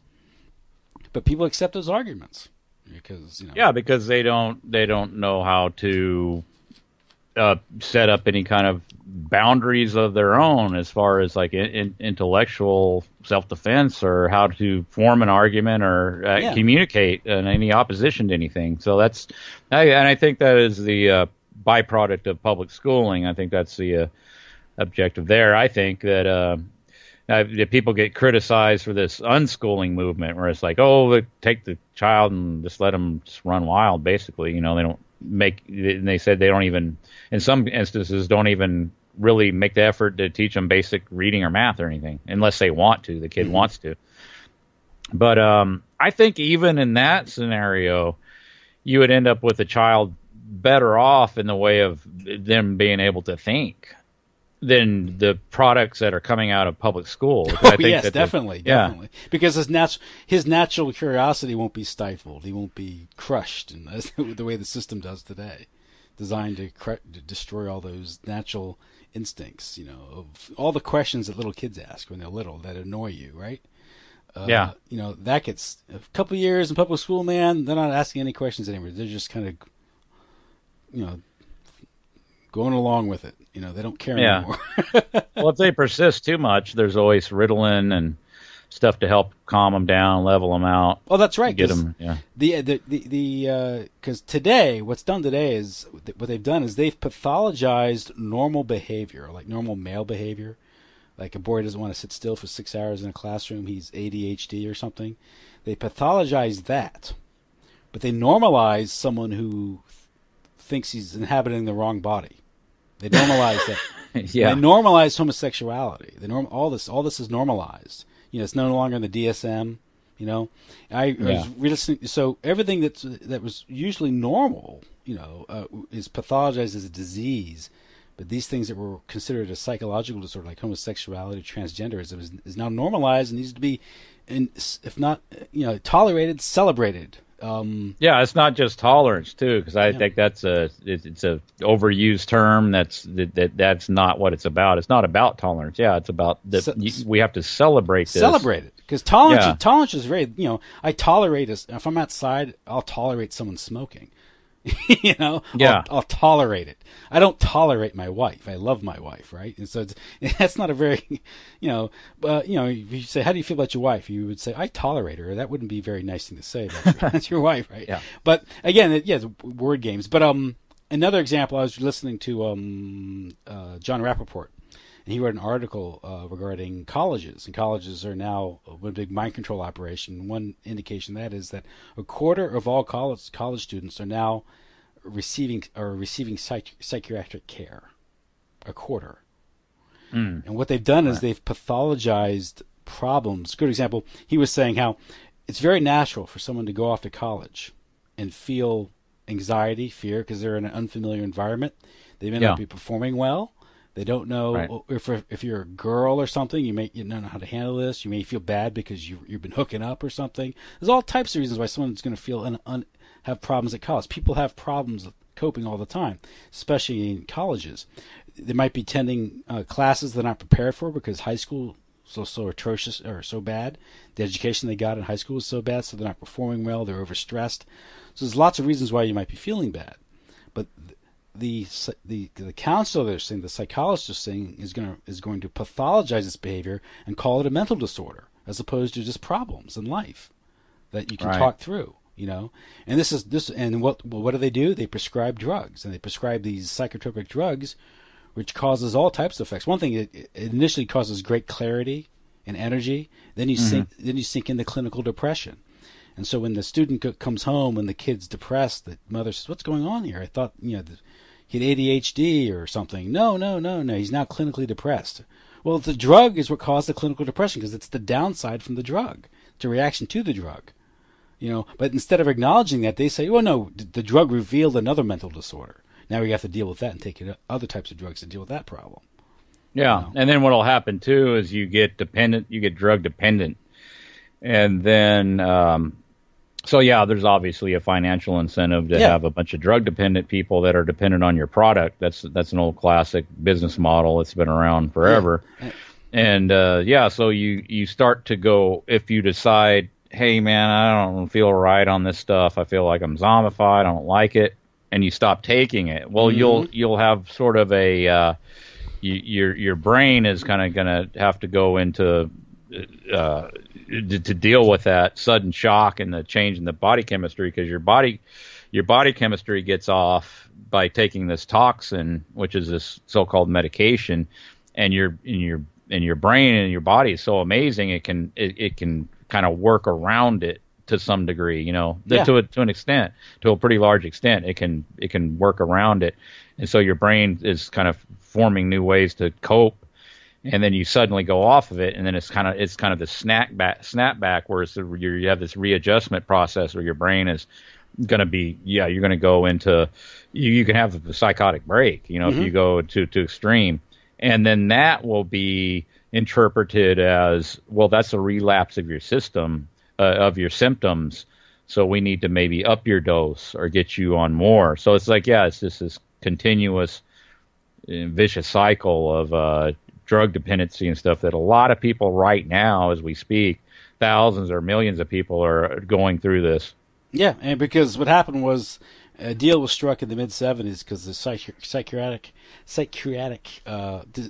discipline or profession was in decline, because in the 60s and 70s, everyone turned towards talking therapy, a lot of couch time, which arguably is much better because you can talk through your problems, talk to someone who can empathize with you, maybe provide a moral dimension or explanation of some of your problems. Mm-hmm. But then what happened was, they're medical doctors. They just tend to prescribe pills. They're cold and they don't know how to deal with it. They want to deal with like a medical problem. These are just coping problems. Often these are moral, philosophical problems. These things. But a deal was struck. They said the pharmaceutical industry said, if you start pushing these pills, we'll boost business for you. We'll start funding medical schools and medical journals and things like that. And so that you got the switch in the 80s, in the 90s. This and really it was in the 80s and 90s when this big push towards psychotropic drugs and pharmacology to deal with these things. And it's gotten so insane now they're diagnosing psychotropic drugs they're prescribing psychotropic drugs to toddlers. Oh yeah. And that's insane. That's absolutely insane. That's obviously insane. It's bad enough with kids in puberty because their brains are developing. Their brains are growing rapidly. Well, then you have these. There's an article I posted about this this guy this doctor. He was saying that there's a strong tie between autism and the sexual this gender dysmorphia thing with the transgenderism and all that. And he says there's a good case that could be made for this. And he says that with a lot of the symptomology of autism. Lends itself to like confused ideation and stuff like that, where you can end up with this gender dysphoria and all that, and so I was reading the article and it pretty much made sense. So you have this incredible abuse that is these children can be undergoing, as like where they have whatever brings about autism, which I think it's clear cut has something to do with vaccines. And damage through the vaccine. So you have a damaged child that's going through these delusions and self-identity problems and stuff like that. They said that they have a real tendency to get fixated on certain things, and they said they can get fixated on this gender thing. And then it's a symptomology of the autism, or it's something. And then you have all these kids out there that are on this so-called autism spectrum. Yeah. So in other words, this illness is being induced by vaccines somehow.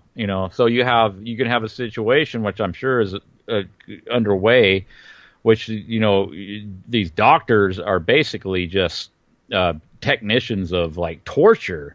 To torture children, where they go autistic, and they get in and they can have another symptom, just a symptom of this autism, which is this gender fixation that gets turned into this little Johnny is he's transitioning into, he wants to be a female. He's autistic. We know he's autistic. We're dealing with that. No, now he wants to be female. So you got to take him to the clinic.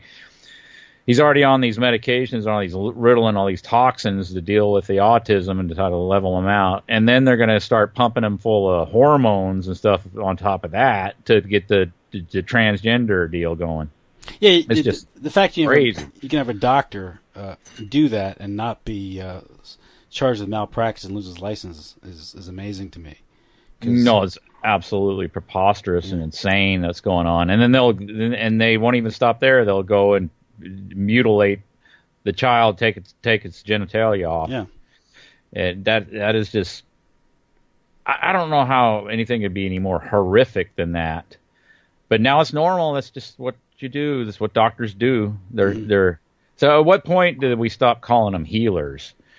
They when they're out there lopping off perfectly healthy appendages and genitalia and doing all this other just basically just systematically disassembling people psychologically, physically, everything else. It's absolutely insane. But one thing I wanted to bring up while we're on the subject is John Adams sent me this list of Because initially when we went into this, I was saying, well, what is talking about transgenderism, all this identity politics, all this stuff, like what, and feminism, and like breaking down the family, and like what is the ultimate goal? It's like, well, I think this stuff that's popping up in the news with more and more frequency could probably shed some light on it. It's I got this at hoaxbusterscall.com if anyone wants to check this out. It's oh shoot, I need to fix these links. But anyway, yeah, if you have trouble getting to these links in my Evernote, you could probably just copy and paste this into Google and it'll take you to these articles. But yeah, ectogenesis, will artificial wombs help men fight the child custody war? Tim, do you think that would help if we could have babies born in artificial wombs, so we don't have all this gut-wrenching court drama and stuff that's going right now? Okay, it's we wouldn't want to change the laws or anything, would we? No. Right out of Brave New World right there, right? Yeah, that's what it sounds like to me. Yeah, so it goes down the list, and it's like, yeah, all this stuff that's popping up in the news now, like, well, problem, reaction, solution. We got this problem. We got men going their own way, MGTOW movement, just like people not getting married because it's just so untenable to get into a contract like that where you're going to come out on the losing end. All this other stuff, social upheaval. You got career gals now that need to focus on their careers. Let's see. Does science have an answer? Do they have an answer for us? Can they help us? Can they come to the rescue once again and save us? Apparently they can. They got artificial wombs that they want to get going. And well, you don't want a mother being burdened with a child developing in her womb and her developing a bond with that child. Okay, that's unhealthy. Well, think about it too, Tim. Like it was stuff we was covering earlier about abortion rights and all the rhetoric and everything that's propped up, that's put out there to prop all this up. And the talking points and the idea is sort of like leading up to this notion. It's like, because you get into the radical leftist ideologies of pro-abortion and stuff like that, and it's like, well, I mean, every point they make is absurdist for one thing. I'll just have to say that. But it lends idea to like the child in the mother's womb is somehow sort of an invader. Yeah, where else should a unborn baby be other than in his mother's womb? I don't know, man.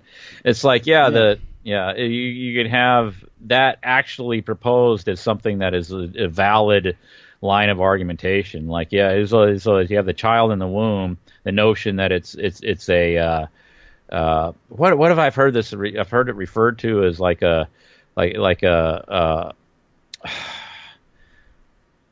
bad tenant or something that needs to be evicted or something like that. Yeah, evictionism. Libertarians try to make that argument that if the evictionism, where I heard how if you could extract the baby and then have it develop outside the womb, you could solve the abortion question. And I said, how about just not kill the unborn children? The libertarians are making this argument? Somewhat libertarians. Some libertarians, Too clever by a half, I think, because they're just trying to, because they can't get over the fact that, it's a human life, and then you have the individual rights. It's just questions of extending into the unborn life and these things. And obviously there's some situations, with ectopic pregnancies, tubular pregnancies, things like that, where you can make the justification for ending the pregnancy to save the mother's life, but generally speaking, a normal pregnancy is not a threat to the mother's life. In fact, I would argue abortion might be more of a threat for her. It's proven to be deleterious to women's health. I mean, there's no doubt. Hard cases make bad law anyway. That's obviously the 1.2 abortions a year that occur in the United States aren't because women's lives are threatened. They're inconvenienced or they're unwanted, because of some, they don't want, they've had sex, they don't want a baby for whatever reason, but that's not the reason why there's so many abortions in the United States or around the world. But again, it's one of these things where it's almost like I'm trying to get there. How else are you to bring life into this world? And since when has it become a medical problem? Reproductive health now means abortion. Talk about Right. Orwellianism, right? It's like Yeah, they even had was a guy I like to see his shtick once in a while, the Tucker Carlson character on Yeah. Fox News. Yeah, so yeah, he's debating an abortion proponent. Yeah, and she was making those arguments too. It's like the same type of arguments. Yeah. It's like it's a vital health service that Health the service. government is providing. Because I think the issue was whether or not there should be federal funding for it. You know, like yeah, that's Yeah. the thing. There was a report, Congressional Budget Office, that said that if Planned Parenthood is defunded, I mean, meaning federal funds are no longer given to Planned Parenthood, there could be an increase in live births, an increase in births. So yeah, I think that's the point, right? I'm like saying, yeah, it could cut into the abortions that Planned Parenthood performs. Therefore, there'd be more babies spared, so they'd be born. That might happen. Yes, yeah. What's the news here? Then I was like, Yeah, it's so completely arbitrary where all the argumentation falls on, because it definitely a case can be made that you're looking at black genocide with the high rates of abortion among blacks, and that's the origins of Planned Parenthood itself was. And then all you have to do is go back and look at some of the stuff Margaret Sanger said, and it's like, well, Margaret, I guess it's a rousing success, right? You really got your agenda through, and there's as a result less black people around, because it's a very high percentage of black children that are aborted. But see, none of that needs to be addressed. None of that needs to be pointed out. Doesn't enter into the discussion of it. It's all about, which is amazing line of argumentation, which is total departure of known reality, which is like a lot of this rhetoric doesn't have to stay within the arena of like facts and reality. It can be just be comfortably as outside of any facts or reality as it is even approaching anything that would resemble coherent. But it's like, well, this idea that women should have the right to do what they want to with their own body. Well, if somebody is like somebody who believes in the state and the authority of the state, or the idea of voting, or that we need legislators to decide this because the government's in charge and all that. It's like, no, women don't do what they want. When do women do what they want with their own bodies? What universe in the multiverse does this take place? Because this doesn't take place in our current construct, our current manifestation of civilization, whatever you want to call it, whatever you want to call this thing. It's like women can't take drugs. They can't do a lot of things. They can't, if you talk about, just the drug issue alone. It's like a woman can't go smoke marijuana if she wants. She can't drink after a certain age. She can get an abortion before a certain age, but she can't drink legally before a certain age. And it's like, this is upside down, inside out, and backwards. But then again, too, it's like a lot of the stuff that passes for discourse doesn't have to deal with reality. It just doesn't.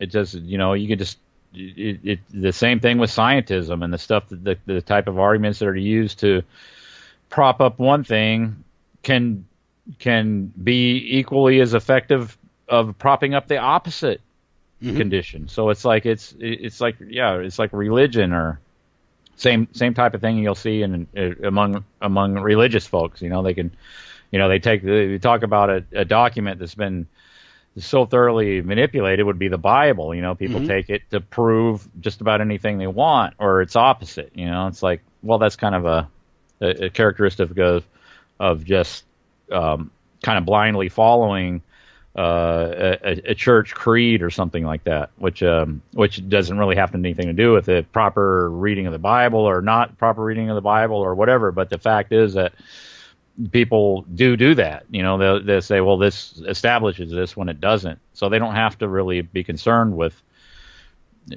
facts or reality. So I think that's really what it comes down to over all these kind of different points we've covered. It's that you're going into discussion about these things, and like, well, what are the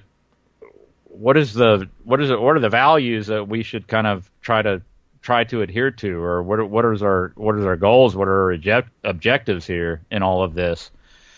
And it's like whatever it is, whatever you're wishing how society will go, or whatever you want to establish something as a general custom in our society and our culture and stuff like that. I mean, shouldn't it kind of incorporate into it just common sense and facts of reality? I think that's important, isn't it? Yeah. Like women are women and men are men, and it's like that's men are men. Women make babies with the assistance of men, and it works. And it works. It works, and it always has worked, and that's why we're here right now and able to have a discussion. And it's like, where are we in our mental space when that is being called on the carpet for questioning, and we're going to pick this apart and try to. It's like that. There is no reason to do that unless there's an agenda to tear that down. Yes. So I think that's a good takeaway. Yeah. All these things, like I said, all these things that family, I guess the generation of new life, the rearing of that life needs to be destroyed, corrupted, distorted in order to screw up society. And they've done a mighty good job of doing that. And these people, the vast majority of people just don't realize it because they've internalized all these commands, all these dictates, these habits, and through advertising, through miseducation, indoctrination. So, well, Chris, wow, almost 3.5 hours. Whoa, yeah, 3. Wow, went by really quick, man. Yeah, it always does when we get a good, I think a very good conversation. Myself. I knew we'd wander, but that was my intent. So, nothing. Yeah, we pretty much kind of stayed to a theme, didn't we? Yeah, I think pretty much. Well, we did all these various topics. I think are under that theme, and scientism, transgenderism, the new Hoax, because it all kind of address of us being kind of being fooled and being manipulated throughout the ages. Or maybe another way to phrase it would be: how does non-reality things that are fictional, fantasy constructs, how do they become axioms? Yeah. Or they're just not to be questioned anymore because there's, like Bill Nye says often, there is no. The science is in. The science is settled. There is no more reason to discuss this. There is no, it's that the carbon dioxide that plants breathe is a planetary death gas, and that's the end of it. It's like there's nothing more to discuss. How do we get there? How did we get to that point? How did Darwinism become so established so that it's now an axiom? Or to deny it is to set you up for ridicule. How do you get to that point? Well, see, that was initiated 150 years ago, mm-hmm. And then you get to today where it's like it's an axiom. It's like air. It's like air you breathe. It's just an established fact, and there's no reason to really discuss it or bring it up. So my question is, how does something so preposterous on its face get to that point to where like you have so many people that just their default is to embrace it, to accept it? How do you get there? Well, it's a process, and I think that's what I'm really interested in, among other things. But I think especially that is how do we get to that point? What is the process mm-hmm. that gets us to that point? And then another question would be like, what are the processes that we're being taken through right now to get us at some future point, and what is that going to mean, down the road? Yep, exactly. And again, it's just one of these things where we've been told one story after another, and and you base your whole understanding of the world on these stories, and it becomes virtually impossible to question those stories because, yeah, you end up having to unravel the entire thing, And who wants? Well, did you hear a call I did where I was proposing the idea, because you always hear that often repeated quote. I don't know who is. It escapes me who is attributed to, but the truth's 3 phases. First, it's ridiculed, then it's ignored, and then it's accepted as self-evident. Yeah, and that's kind of reverse, right?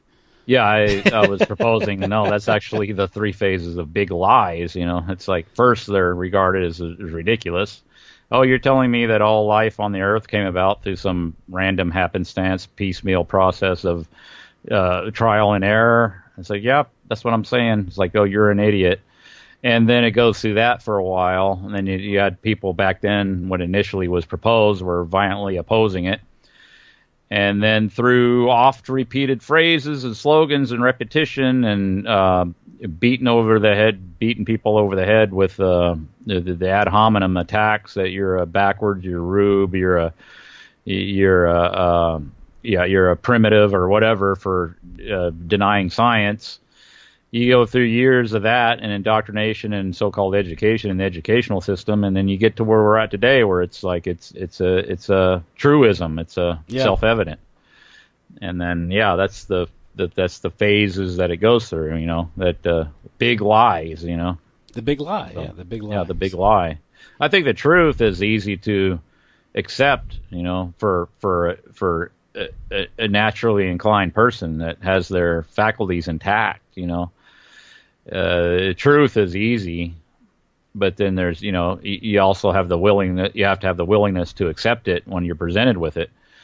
So it's, I think that there's two phases of it. It's like, it's initially accepted as self-evident because it's just, so, well, that's obvious. Yeah, that's true.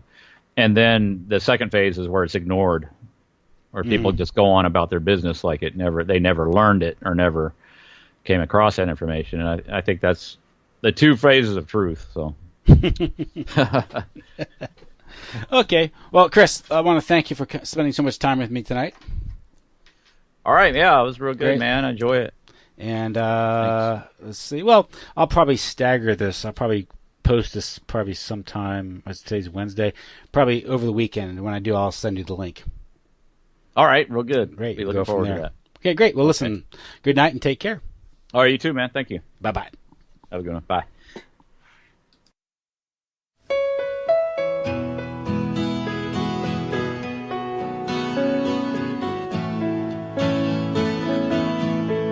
Dirty old river, must you keep rolling, flowing into the night?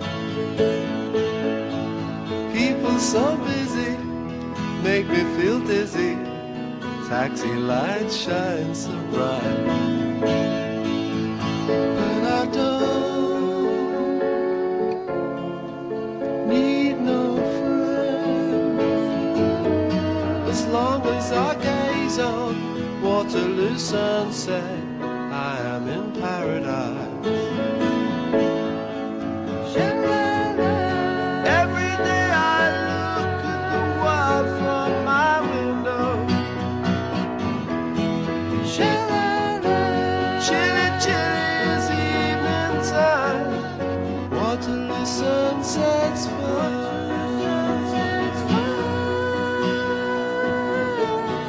Terry meets Julie, Waterloo Station, every Friday night.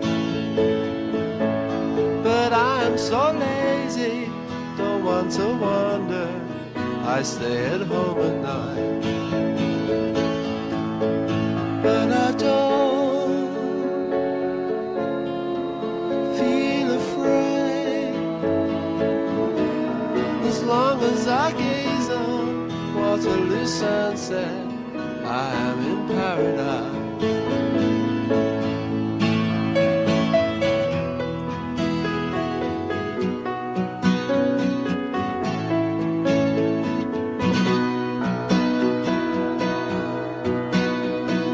Waterloo sunset's fine.